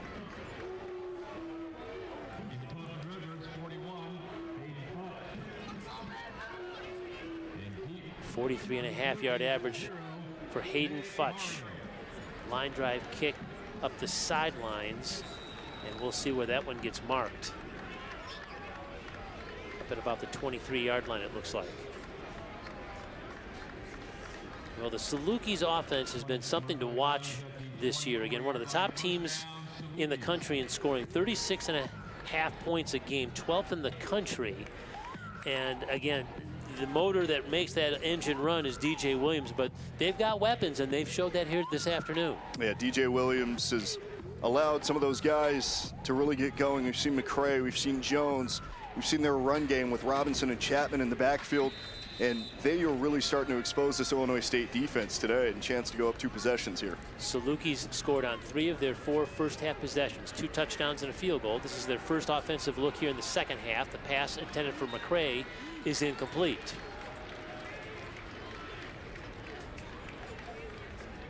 Cam Wilson out there on coverage for Illinois State. That's a long throw. We've seen him make 2 or 3 of those today, all the way to the opposite hash, going away from him. He's gotten it there, no issues this time. It's the Cam Wilson, the corner out there, covering it well. DJ Williams, 13 of 20 for 104 yards passing in the first half. Big run up the middle. Again, that's Edward Robinson. He was really slow. Those first 3 or 4 carries, not much doing early in the game, but he's had a lot of success since then. Yeah, that offensive line just creating holes there. And it's not just the O-line, it's the tight ends getting involved. Some of those other guys in this offense, everybody is blocking, and that's what's making the motor go for SIU in this run game. 9 carries, 76 yards now for Robinson. 3rd and 1 after his 9-yard pickup. Williams going to keep it and dive ahead and get that first down. He's still not down, but they'll blow it dead here after he picked up the first down. Another 3rd down conversion for the Saluki offense. That's the 3rd time in this game in midfield, not down in the red zone or going in toward the end zone, that SIU has run that, where they've motioned a man in, and it's really compact in there, and it almost is a run all the way. It's like a wildcat, but you have DJ Williams still at quarterback back there.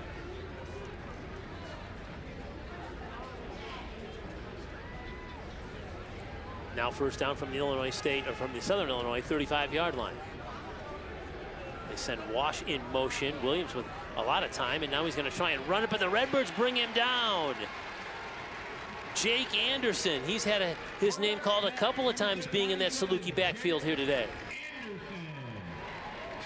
He just pushes his way through. Able to keep an eye on DJ Williams, almost playing spy there. You see him get a hand up initially, thinking he's going to throw the ball. I mean, that's how strong Anderson is. He's standing there holding his own with one arm and still able to make the tackle on DJ Williams. That's his 2nd sack of the season. Loss of 5, and on 2nd and 15, they're going to flip it out now. It's Lem Wash who's going to get some of that yardage back to the original line of scrimmage.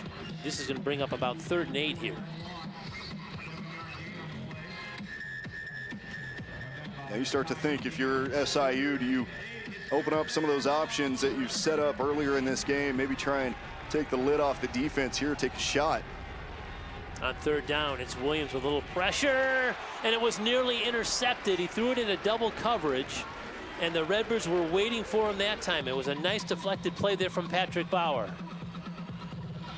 Not exactly sure what he was seeing there. He went late to that read to the left, and he was looking down the middle, had a tight end in the middle, opted out of that because he knew he needed to get to the sticks or beyond the sticks. Bauer had a pick 6 last week against South Dakota State, nearly had his 2nd interception in as many games. Eddie Casper tries to call for the fair catch. Instead, it's downed at about the 32-yard line. That was our first look at Halen as a punter. Redbirds will have the football. 9:42 to play, 3rd quarter, 17-7. Southern Illinois leads it.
So both the Salukis and the Redbirds have been stopped on their first drives of this second half after they both scored on the opening drives of the game. Redbirds will have it 1st and 10 from their 32. Rittenhouse over the middle, in and out of the hands of Sopkowitz. Incomplete. They're trying to get it to Sopkowitz. He only has 2 catches right now. It's been a slow day for one of their best receivers, and he's been locked down over there on that opposite side. Yeah, Jeremiah McClendon's done a nice job against him.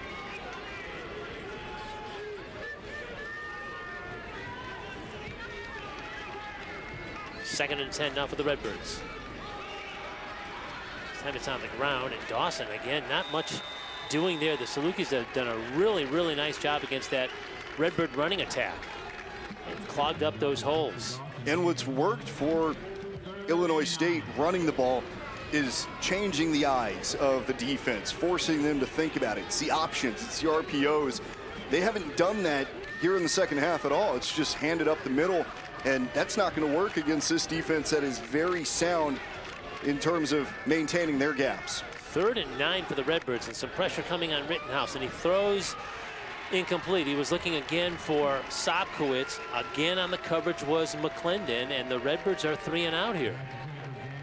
Yeah, under pressure, hard to really set and make a throw, and that's the recognition from SIU, understanding how good this quarterback is at making throws off platform. That time he's on his back foot, can't make a throw to the curl, and Sopkowitz still without a catch here in the second half. Hayden Futch on for the 3rd time this afternoon, a punt away.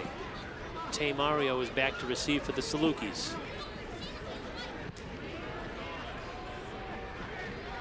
Mario takes it on the run at the 25-yard line. He's tripped up from behind, but he stays on his feet. He's able to get a few more yards out of it before he's pushed out of bounds at about the 41-yard line. So a nice return for the Salukis. He'll have the football when we come back, and they've got a 10-point lead.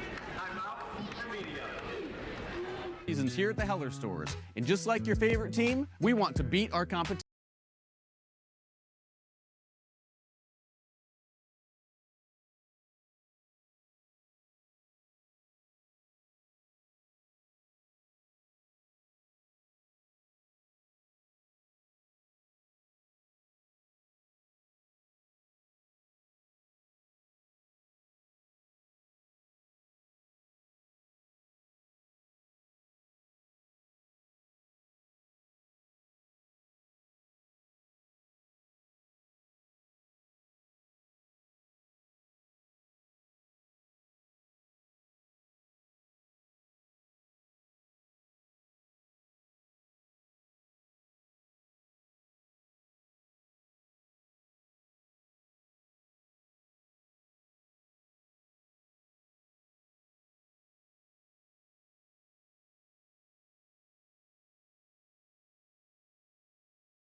Salukis moving the football again.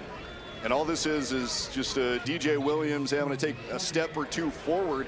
You're going to think it's a quarterback run all the way, and then I'm going to pitch it out to the side. It's almost like an RPO, but there's no running back involved. It's just DJ Williams all the way.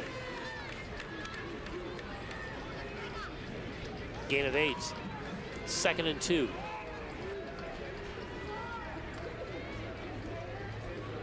This time Williams is going to keep it. He's got a first down, and he's angled out of bounds there. He got a nice block up the field there from Jay Jones. And this is quarterback run all the way this time.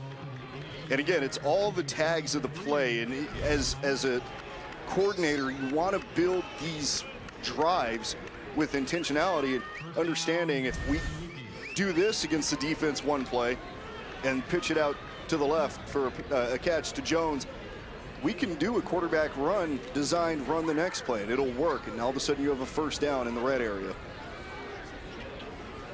299 yards of total offense for the Salukis so far here. Now Williams is rolling. He's being chased by Ty Niekamp, and Niekamp just shoves him out of bounds. That's good defense again from Niekamp. We've seen it all day. He's always in the play, the middle linebacker for this Illinois State squad. He's flying around, making the plays that are necessary. And Illinois State could use a little bit more of that energy from him, have that radiate to the rest of the defense here to try and get another stop. Yeah, he's coming off a 16-tackle game last week, which is a career high. Had a forced fumble in that win at South Dakota State. A loss of 1 on the play, so it's 2nd and 11. Davis in motion, Williams to keep it, flips it out. He's got his receiver, that's Schwendeman, tight end. Short gain, it'll be 3rd down. And the beautiful thing about this offense here is it's just taking what the defense has given you. This is a triple option. He reads it, and you have the option to either run it or throw it out to your tight end, Schwendeman, and that's all he does. It's a pickup of 5. It's simple football, but it sets yourself up for a 3rd and manageable. The game is simple when you break it down that way, and then you can expand and start using the athleticism of those guys that you have in your puzzle piece. 3rd and 5 for the Salukis, who are 7 of 10 on conversions on 3rd down for the game. Williams with time over the middle, has a man, but it's in and out of his hands, and good defense that time, deflected by Cam Wilson of Illinois State. And that's the 2nd time Cam Wilson has made a really good play defensively. This throw is put in the right spot, right to Vincent Davis, and Wilson right there to wrap up and force the field goal attempt.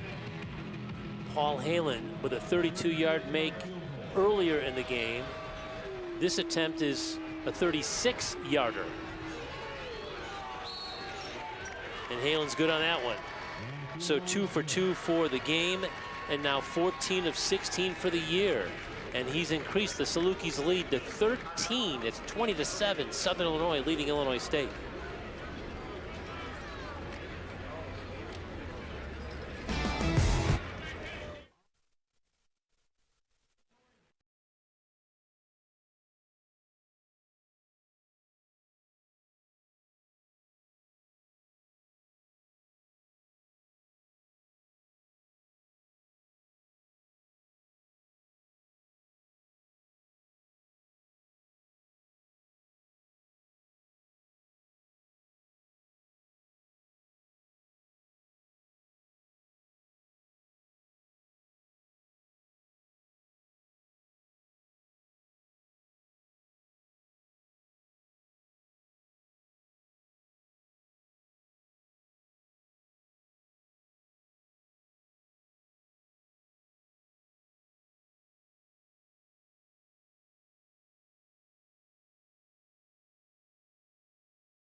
26-yard field goal for Paul Halen. His second field goal of the game has given the Salukis a 20-7 lead here over Illinois State.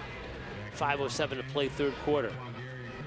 This is a big sequence right here for the Redbirds. And he's just going to have a short kick. This time it's actually taken and brought across the 30-yard line to about the 32. That's where Illinois State will have the football. We remind you that the Bloomington Normal Auto Mall is tackling prices for Redbird fans this fall.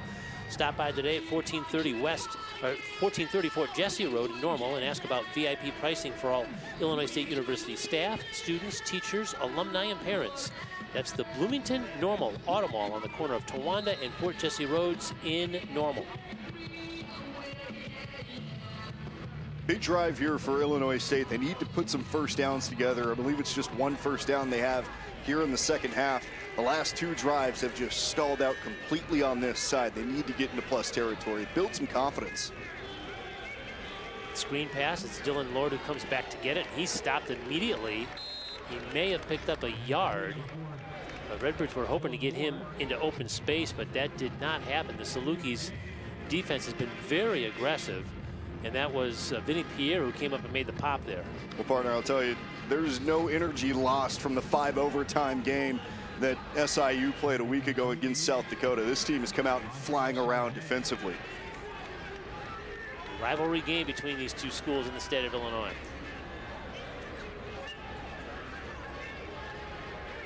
Second and 8 for the Redbirds. Pressure coming on Rittenhouse. He throws to Javon Charles.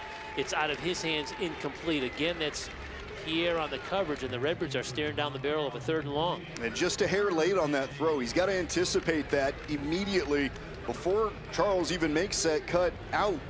You got to get that ball right there to him. It's a tough angle throw.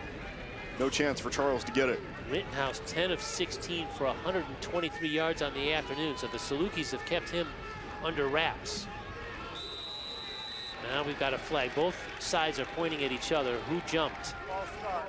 Offense number 21. 5-yard penalty. 3rd down. Seth Glatz, the running back for the Redbirds, is guilty there. So now the Redbirds face 3rd and 13. And all of a sudden, the Saluki defense can just sit back at the sticks and wait for Illinois State to try and get there. There's no need to apply any pressure.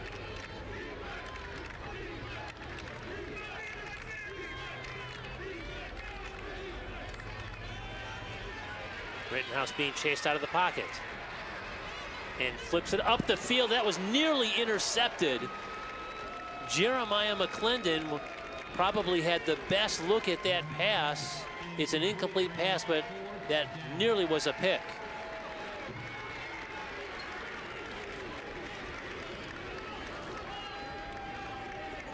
And so it's Hayden Futch again. He's on to punt here for the 3rd time in the quarter. The Redbird offense has been stymied by this Saluki defense of Lee Prochinski. He's done a nice job developing a game plan against Illinois State here. Kick is away. It's a low line drive. It takes a Redbird bounce, a really nice bounce, and rolls to about the 10-yard line.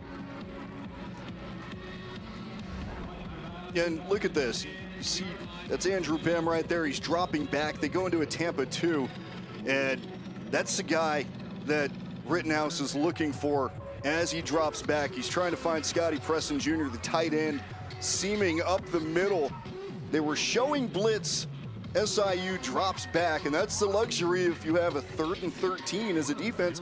You can sit back at the sticks, only bring 4, that front 4, and it ends up working in the end because it forces Rittenhouse to flush the pocket. He has nowhere to go with it, and that's where the defense has changed for SIU here in the second half. Just 2 completions for Rittenhouse here in the second half. The Salukis outgaining Illinois State in total yards 304 to 174 and have the football now 1st and 10 from their own 10-yard line. Williams is going to keep this one and try to create a little more breathing room, but maybe he only picks up a yard there.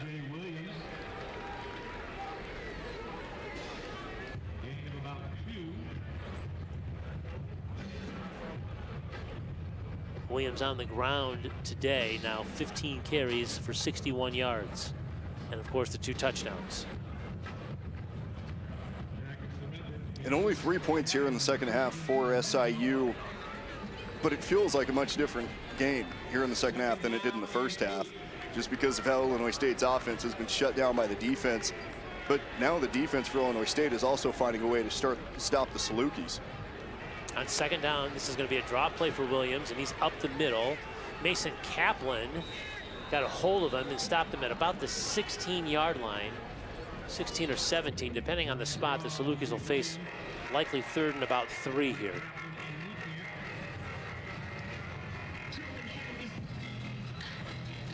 You got to imagine they're going to go again with what's been working, the bread and butter, and that's letting DJ Williams do what he does best, which is run it up the middle. They brought in Ryan Schwindeman right now, took out Vincent Davis, a 3rd. So you're bringing in some extra poundage to this offensive line. Now they're actually splitting it out wide, empty set. Williams is going to run it. And he's got the first down yards. Not much more than that. He needed to get to the 20. He got to about the 22. First down for the Salukis. And the clock runs as we approach the 2-minute mark left here in the 3rd quarter. And it's Aiden Quinn, number 41, the tight end for the Salukis, who's sort of been the unsung hero in this game. He's not catching passes or anything, but he is creating some of those key blocks. He's the kick-out man every single time DJ Williams is running the ball. They like to motion him over, get him into position to do that. So Illinois State can key in on that as this game continues. Another conversion on 3rd down for the Salukis. So now it's 1st and 10. Williams' pass may have been tipped there. It's incomplete. Dexter Niekamp, who had a big game last week at South Dakota State with an interception, a couple of sacks, was in the grill there of Williams. They've gotten a hand on that one. And so Niekamp's making plays in this game. Yeah. Ty has made a number of those today.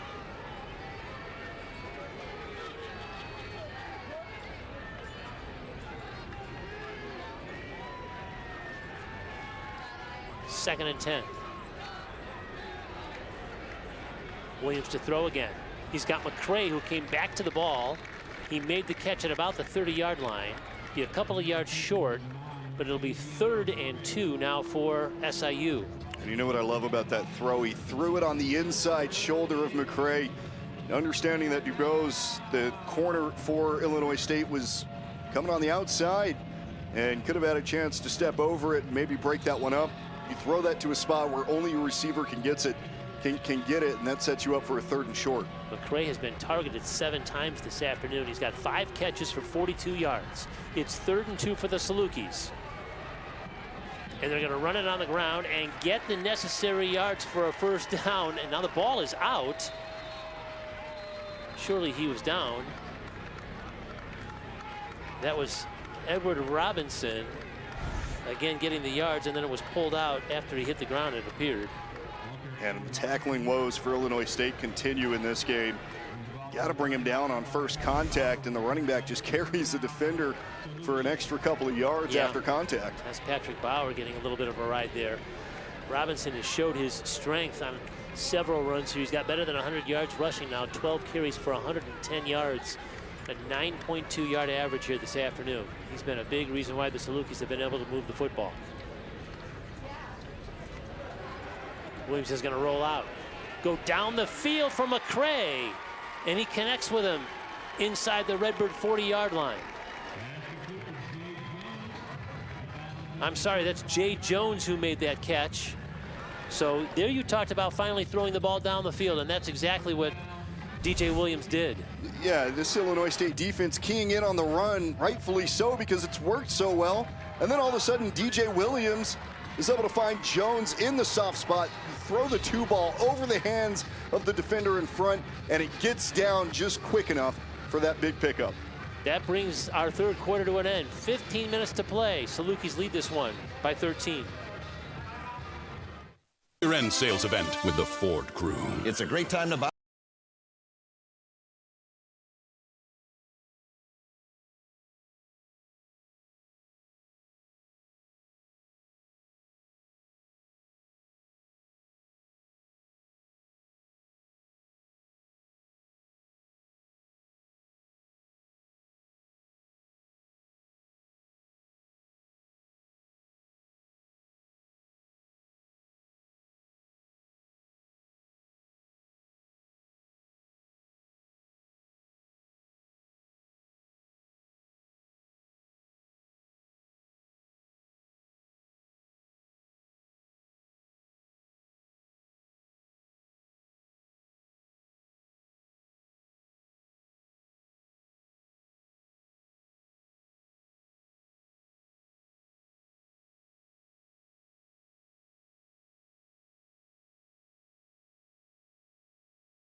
ceremony on this senior day at Hancock Stadium. Playing likely their final games at Hancock Stadium. They'd like to go out with a win, but the Salukis are spoiling this senior day party. We begin the fourth quarter. Southern Illinois with the football and a 20-7 advantage here at Hancock Stadium. Robinson on the ground again with a nice burst of energy. He picks up 8 more. He's just found all the gaps in this defensive line and his offensive line, the big guys up front creating those holes for him. And he's done the rest of the work. It has been a big game for them on the ground, and they haven't needed some of those big explosive pass plays, and really that first one that we saw was at the end of the third quarter there. Robinson third in the Valley and rushing at 89 yards a game, but he's well over that, 116 yards here in the fourth quarter. And he gets another carry, and he gets to the edge of the right side. He's got a block downfield, and he's inside the 10-yard line before he's finally dragged down from behind. Making the play from behind is Jack Dwyer, and the Salukis are in business again.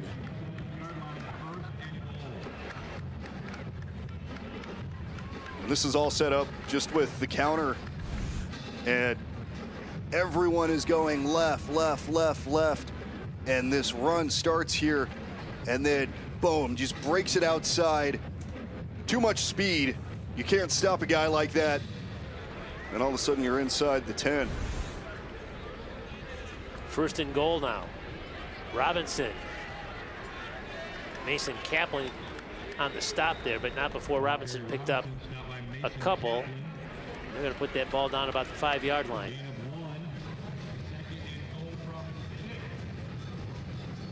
Offensively, SIU has done everything right with the game plan, just coming into this, understanding how they're going to attack this defense, and it's worked for them. So to their credit, it's worked, but then they've also been able to make adjustments and build off of what they've done. It's very difficult to stop a team once they get the ground game running. They average 199 yards on the ground, and they're over 200 on the ground here today. Williams rolls and runs. Can he get to the pylon? The Redbirds get him before he can get to the end zone, but he's inside the 5. It'll be third and goal from about the 2. Boy, there was a moment there where you think, oh no, he's going to get tackled for a loss. But no, it's DJ Williams. And what does he do best? He just gets outside and is still able to fall forward. And they're going to put the ball at the 3. It'll be third and goal from the 3 here. Redbirds trying everything they can do to keep the Salukis out of the end zone here. Giving up 3 would be a lot better than giving up a touchdown. Now that we're here in the fourth quarter, Illinois State's starting to run out of time.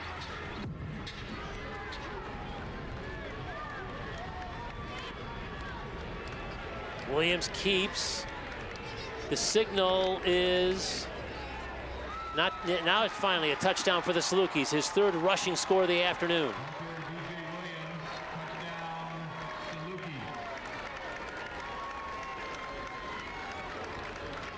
And Illinois State has to anticipate this. They motion the man across again in that jumbo set.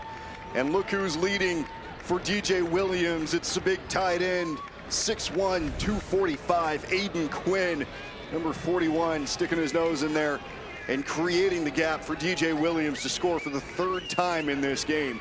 It has been surgical what this offense has done today.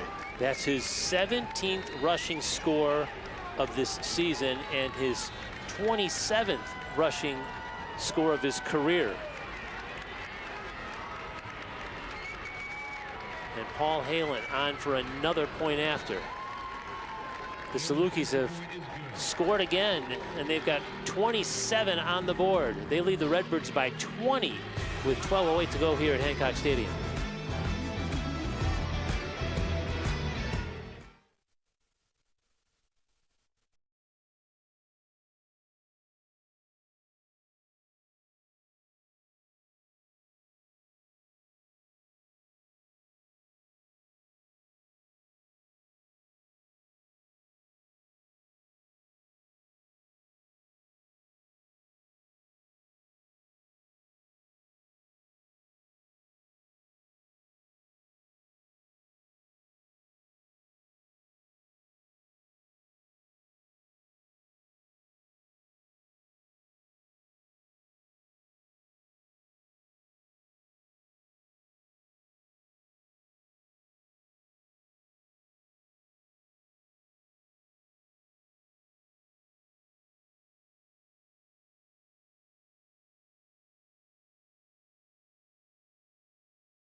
plays, 90 yards, a nearly 7-minute long drive. The third rushing score of the day for the quarterback, DJ Williams, has put his team in front 27-7. The Redbirds have been kept off the board since their opening drive of the game. So as much as we've talked about this Saluki offense, and it's been terrific, the defense has really come to play today. Yeah, they've been stellar in this one and done everything they need to do to prevent Illinois State from really doing anything here in the second half. I mean, just 2 completions for the quarterback. We're going to step aside here. 12:08 to play, 27-7 in favor of the Salukis. Toyotathon is on. Discover holiday magic with a new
down 20. The Redbirds have it 1st and 10 from their 25-yard line. They need some points in a hurry here.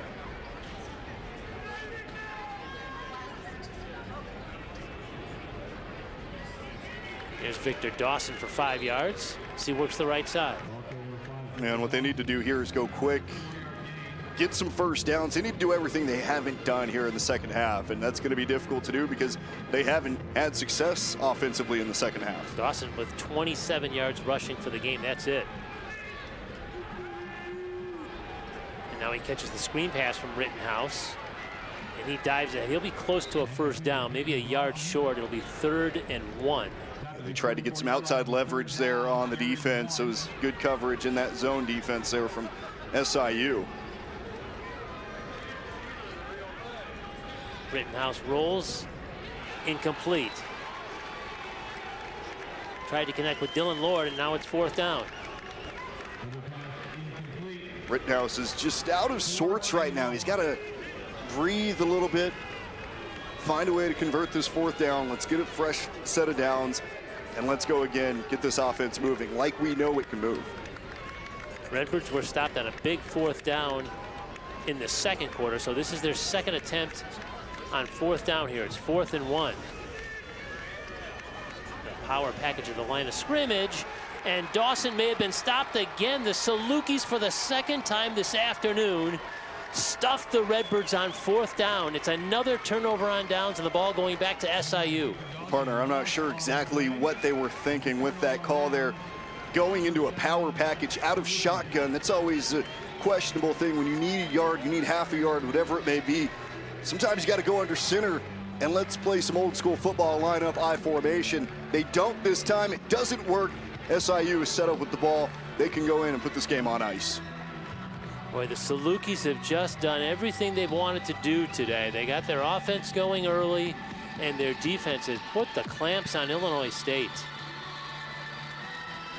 The Redbirds with 182 yards of total offense, and almost all of that was in the first half.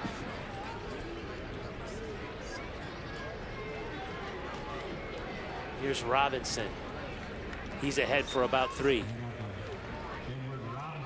And, you know, we talked about it coming into this game, but this is an Illinois State team that's preparing for playoff football. And, you know, in the playoffs, everyone's going to bring their best. This is exactly what Southern Illinois did today.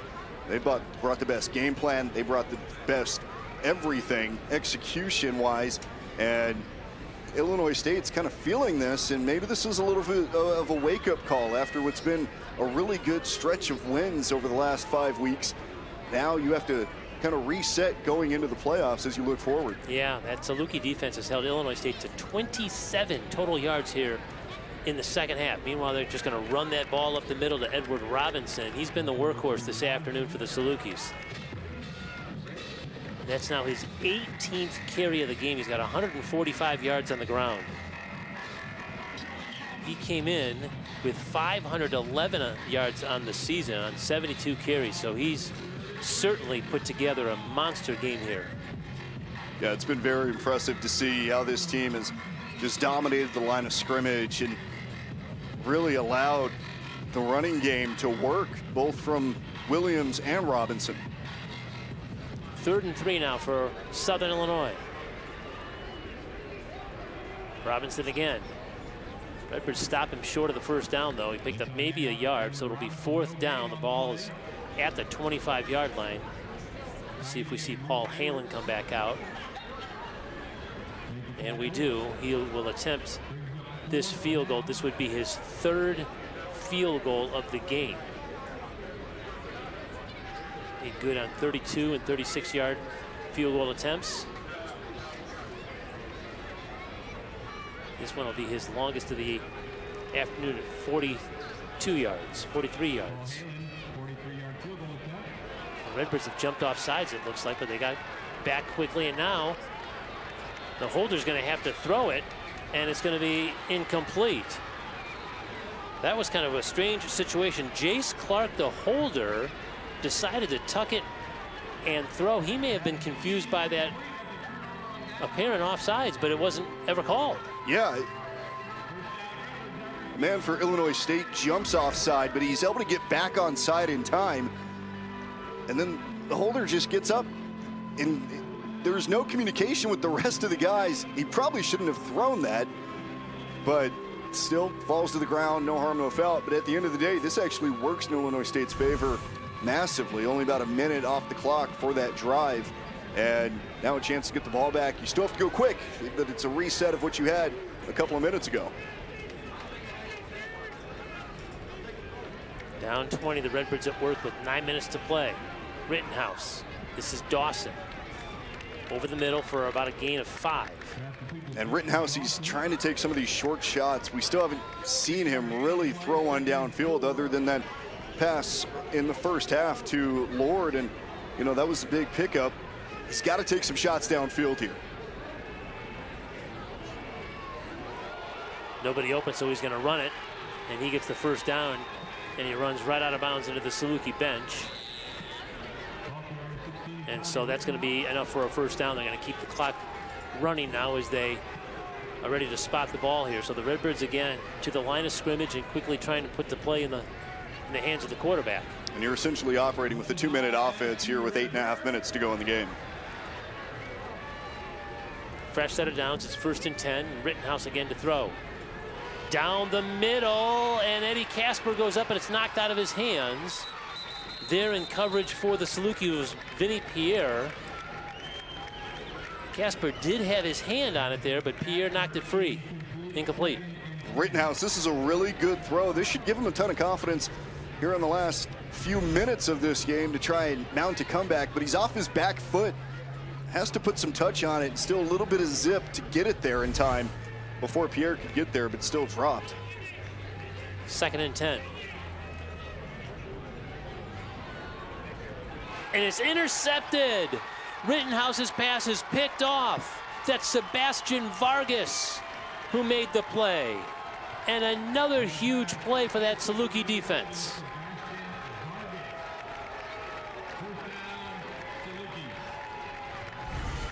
Just a quick pitch and catch out.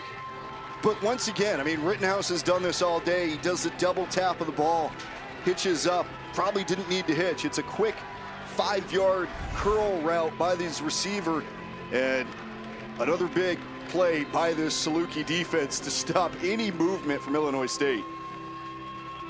The Salukis defense has created 18 turnovers on the year. That's their 11th pick of the season. That's a big-time play there. Great hands by Vargas to just tuck that one.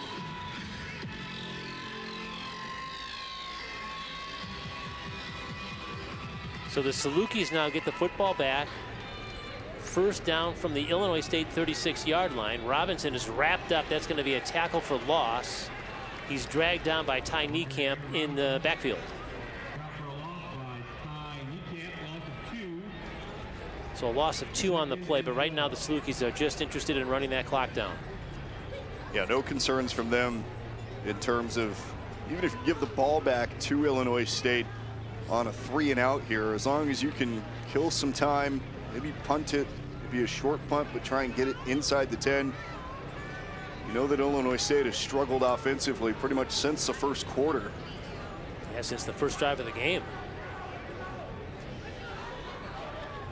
On 2nd and 12, Williams looks to throw, and it's incomplete. He tried to flip it out, and it was dropped. That time it was a low pass for Robinson to come up with, but that does stop the clock.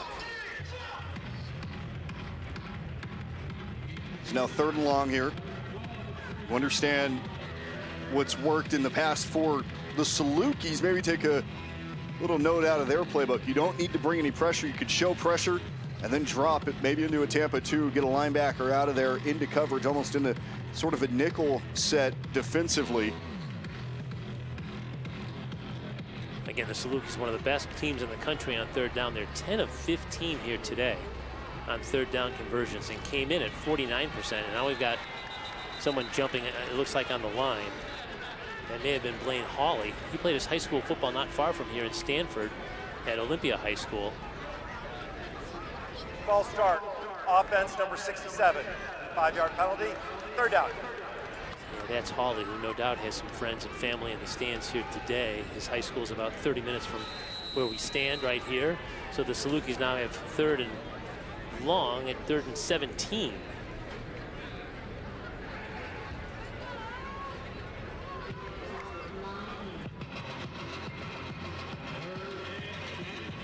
And again, the penalty stops the clock, and that's what's worse for the Salukis. They just want to wind this thing down. Look how deep this secondary is of Illinois State.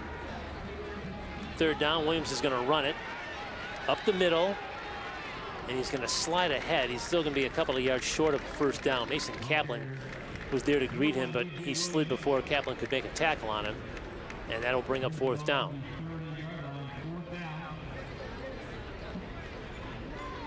And they're keeping the offense out there. I mean, we've talked about it. This offense is really good on 4th down conversions all season. One of the best in the country coming into this game.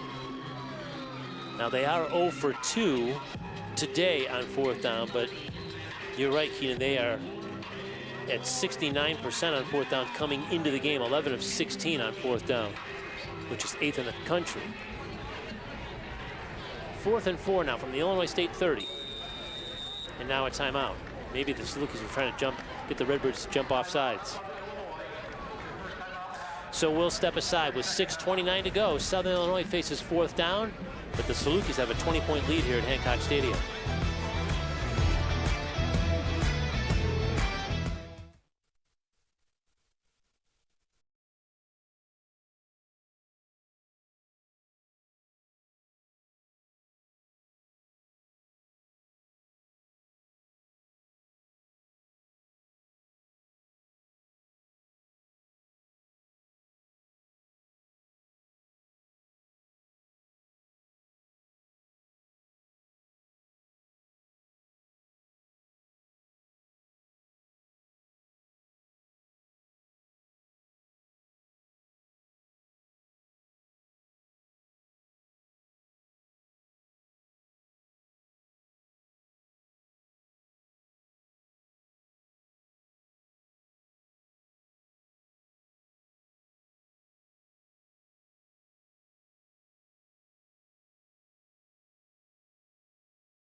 instead of deciding to make the first down on 4th down. So Paul Halen is back out here.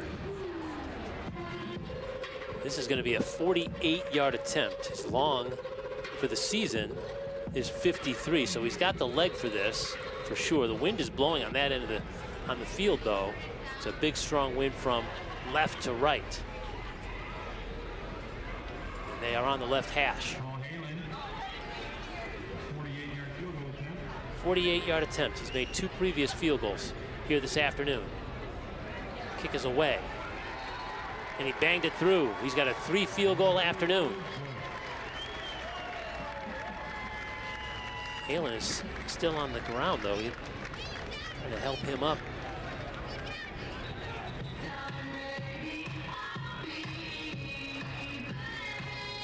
All right, they seem to have Halen on his feet. He's going to walk to the sidelines, and that gives us a moment for our last check of our out-of-town scoreboard, brought to you by your Peoria, Pekin, and Bloomington Toyota dealers, proud supporters of Redbird Athletics. These are the games from around the Missouri Valley Football Conference. Murray State is looking for its first win of the year, has a 7-point lead at Terre Haute. The big game in the league is that one between North Dakota and South Dakota State.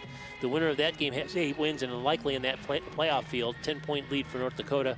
Youngstown State also trying to get to 8 wins, has a 28-3 lead in Cedar Falls at Northern Iowa, and North Dakota State and St. Thomas, Minnesota, just underway. That's our out-of-town scoreboard, again presented by our friends at Toyota. What a strange season in the Valley, isn't it?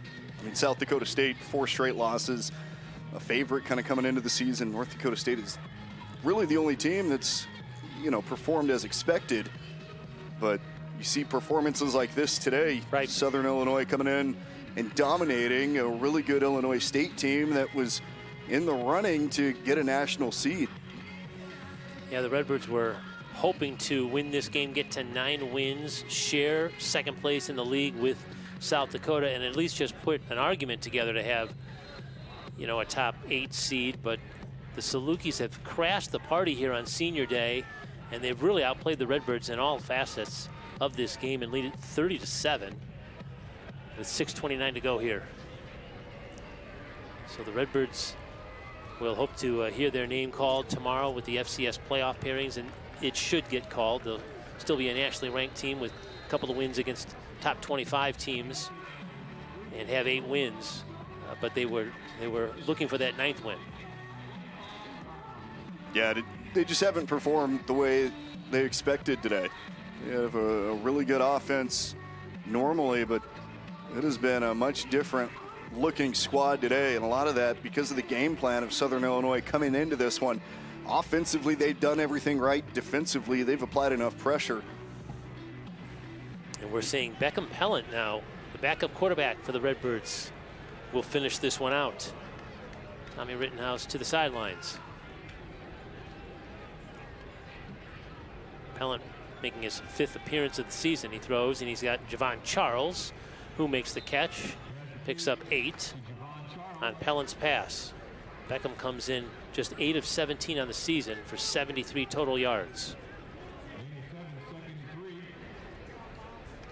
7-yard pickup.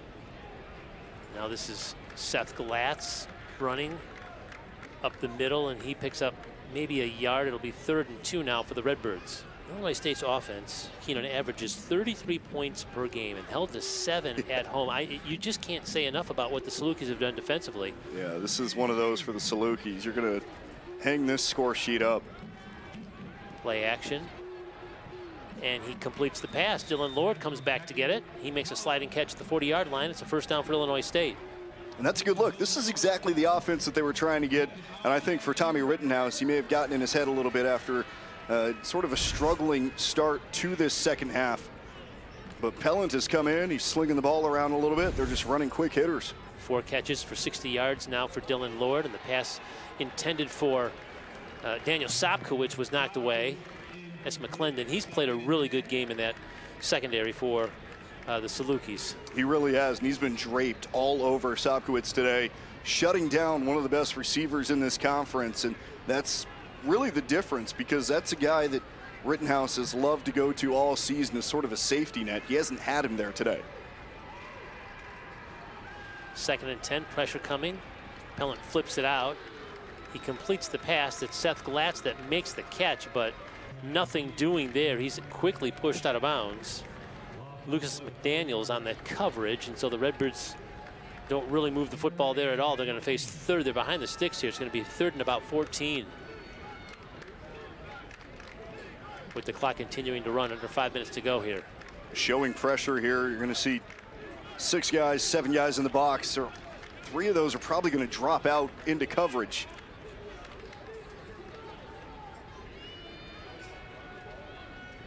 Pellant to throw, and he underthrew his receiver, and this is intercepted. It's presto. Second pick of the game for that Saluki defense, and give them 12 interceptions on the season now, and they've created another turnover. Yeah, I'm not exactly sure where he was going with this. I know he was trying to get to his receiver, but he just didn't get anything on it. Had to throw it much deeper. And it is sort of a bury the game tape type of situation for Illinois State after this one. You're right. And the Salukis are going to frame it. Yes. Hang this one up. Put it on the Christmas tree. This is a big-time win for the Salukis to come in here at Normal and do this. And you hate to think about it this way, but the Salukis have got to be thinking, had they held on to that game last week and won at home, they'd be looking at an 8th win. It's incomplete. Williams was trying to just lob the ball out there. He had a receiver out there in Mario, but he couldn't connect with him.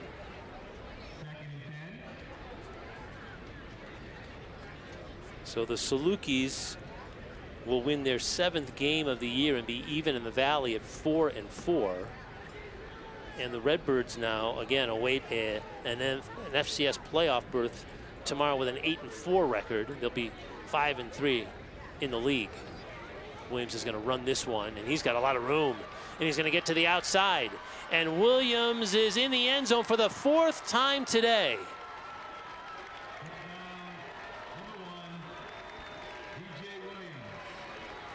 I mean, he's one of the best you'll see do it like this in this conference at this level in the FCS. DJ Williams, 4 rushing touchdowns. And this one, not a designed run this time. He's actually looking to the left after the play action, going through his progressions. But man, that speed, it's top end from a guy who is just incredible in this game and all season. Played his high school football at Thornton High School, south side of Chicago, Harvey. And this is kind of a nice homecoming for him, if you will, playing here at Hancock Stadium, where, again, 2 years ago when he played for Murray State, he left the game with an injury. He had to be taken off and put in an ambulance. But he's celebrating a 4-touchdown afternoon. That's a 42-yard run for a score, and it's a 37-7 Saluki advantage. And what a cap on this season this is for him. Transferring to Southern Illinois and getting this team to 7 wins, including this victory over a team just outside the top 10 in the country. That's a nice feather in the cap. Yeah, this has been a dominant performance by the Salukis. It has been end to end, and it's not just offense and defense, it is special teams as well.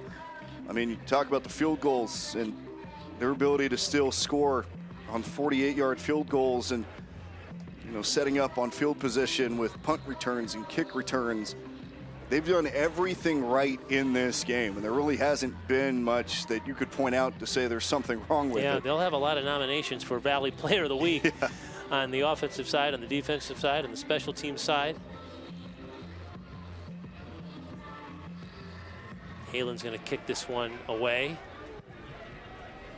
And we'll see Beckham Pellant come back out for Illinois State to try to put together something to make maybe the Redbirds feel good about the way they could close this game out. Again, they scored on the opening possession. Both teams scored on their first possession. Southern Illinois won the coin flip, elected to receive, marched down the field and scored. The Redbirds then answered with a touchdown. It was 7-7, just, 8 or 9 minutes into the game, and it's been all Saluki since. It has been a much different story since that first drive for each team. And You know, you think about, all right, this is a 8-win team. They're going to make the playoffs. Their next game is going to be an elimination game at that point. So they need to find a way to get right between now and then, whenever that next game is.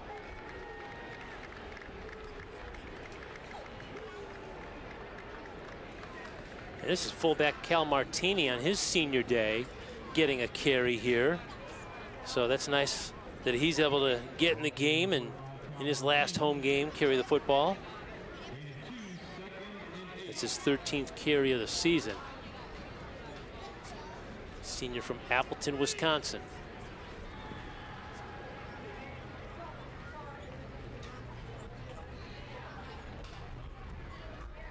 Redbirds are going to keep it on the ground and go right back to Martini. And he's just stuffed at the line of scrimmage. And that's been kind of the story for the Redbirds today. The Salukis have just stopped Illinois State's rushing attack. Illinois State now with just 61 total yards on the ground today. I mean, that's hard to believe for a team that prides itself in running the football. The Redbirds average 172 yards on the ground per game. Yeah, this has been everything that you want to see for the Salukis going into the offseason, and the complete opposite going into the playoffs for Illinois State. And let the senior run it again. Martini's going to be close to a first down here. He'll be down about a yard short as we're under 3 minutes and counting. We'll have a stoppage of play with a 2-minute timeout, but that's likely going to be our final stoppage of the game here. 4th and 3 now for Illinois State, and the offense stays on the field.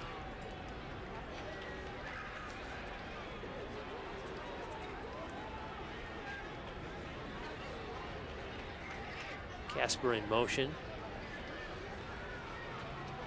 Hand it off again to the fullback. Martini's going to plow ahead. It looks like he's got the necessary yardage for a first down. And that's going to take us to our 2-minute timeout. Southern Illinois bench all excited about this one.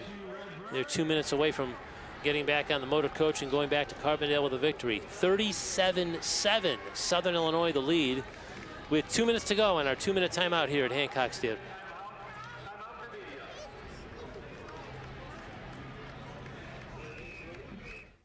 Year-end sales event with the Ford Crew.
Illinois State 7.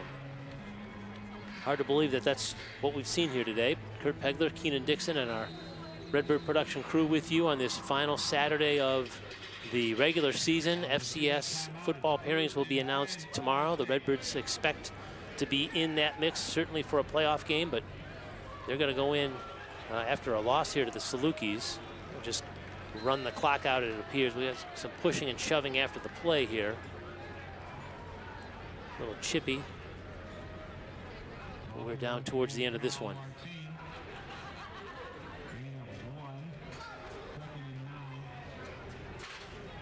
Yeah, now, you know, with the playoffs coming up for Illinois State, you just have to go into the facility tomorrow, wake up, it's a fresh slate.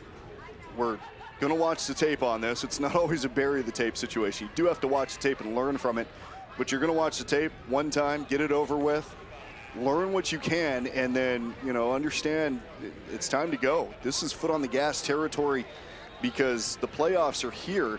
And now you got to find a way to get back to that best football you've been playing for the past 5 weeks. The Redbirds have been remarkable in the month of November. They had won 8 games in a row, 5-0 last year in the month of November. That includes a playoff win at Southeast Missouri State, and 3-0 in the month of November. So this will be Illinois State's first November loss since 2023. Wow. Redbirds will make back-to-back playoff appearances for the first time since the 2014, 2015, 2016 Redbirds. But you're right. I mean, you got a bad taste in your mouth heading into the playoffs after this one. And that's likely going to be our final play of the game here. It's all about just coming back to the facility, getting the mind right, understanding that you got to go forward, and whoever you're going to play, wherever you're going to go, it's the biggest time of the year. This game doesn't really matter at the end of the day. The Saluki fans that made the drive up from Carbondale are standing on their feet applauding in the bleachers. And the teams will meet at midfield and shake hands. And Southern Illinois with an impressive regular season finale. The Salukis, coming off a 5 overtime loss at home last week, come on the road and beat the Redbirds 37-7. Impressive, dominant, all the words you can think of, the accolades for this SIU team today. They did everything right. The game plan was on point. The execution was there by the team. And DJ Williams was remarkable today. It's why we have put him as, you know, one of the best players in the country coming into the game. About 280 yards of total offense and 4 touchdowns. He lived up to the billing. The scouting report says stop number 1. Yes. And yet he still did what he did. There's a reason why he's wearing number 1, right? He 134 yards rushing, 4 touchdowns on the ground, and of course he passed for another 159 in the air. I mean, everything was set up perfectly for DJ Williams today. All he had to do was go out there and make the plays, make the right decisions. He did exactly that and leads his team to a massive 30-point victory on the road. A couple of hours south of his hometown. He's in the winning column here in Normal, and that was his last touchdown run of the game, the 4th of 4, and he helps the Salukis to an impressive win here, 37-7. Take a look at the final numbers here. And again, look at those total yard numbers. 455 to 215, and the time of possession, the Salukis double the Redbirds. Yeah, I mean, in the first half, it was a 9-minute gap in the time of possession, and a lot of that was because of the defense of the Salukis. And the Redbirds started to shoot themselves in the foot offensively, and the defense still standing tall. And it seemed like a crescendo the way that the Salukis played. I mean, it started like, okay, you know, we're going to feel this one out a little bit. And by the end, it was just complete dominance. They look like they're in a different level of the Redbirds today. The Salukis average 199 yards on the ground per game, but they had nearly 100 yards better than that today, 296. They won the game on the ground. They won the game in the trenches. They did. And, you know, you control the line of scrimmage. That's how you win football games. As much as everyone likes to throw the ball nowadays, it's completely different. That you still need to run every single time. Nice working with you, partner. Thank you. For our producer, Peter Babb, and our entire Redbird Productions crew, I'm Kurt Pegler, alongside my broadcast partner, Keenan Dixon, saying so long from Normal, Illinois. Your final score, Southern Illinois 37, Illinois State 7. The broadcast rights for this event have been granted to Marquee Sports Network by Illinois State University and Learfield IMG College. Any reproduction or rebroadcast without the express written consent of Marquee Sports and Illinois State University is strictly prohibited. Good night from Normal, Illinois.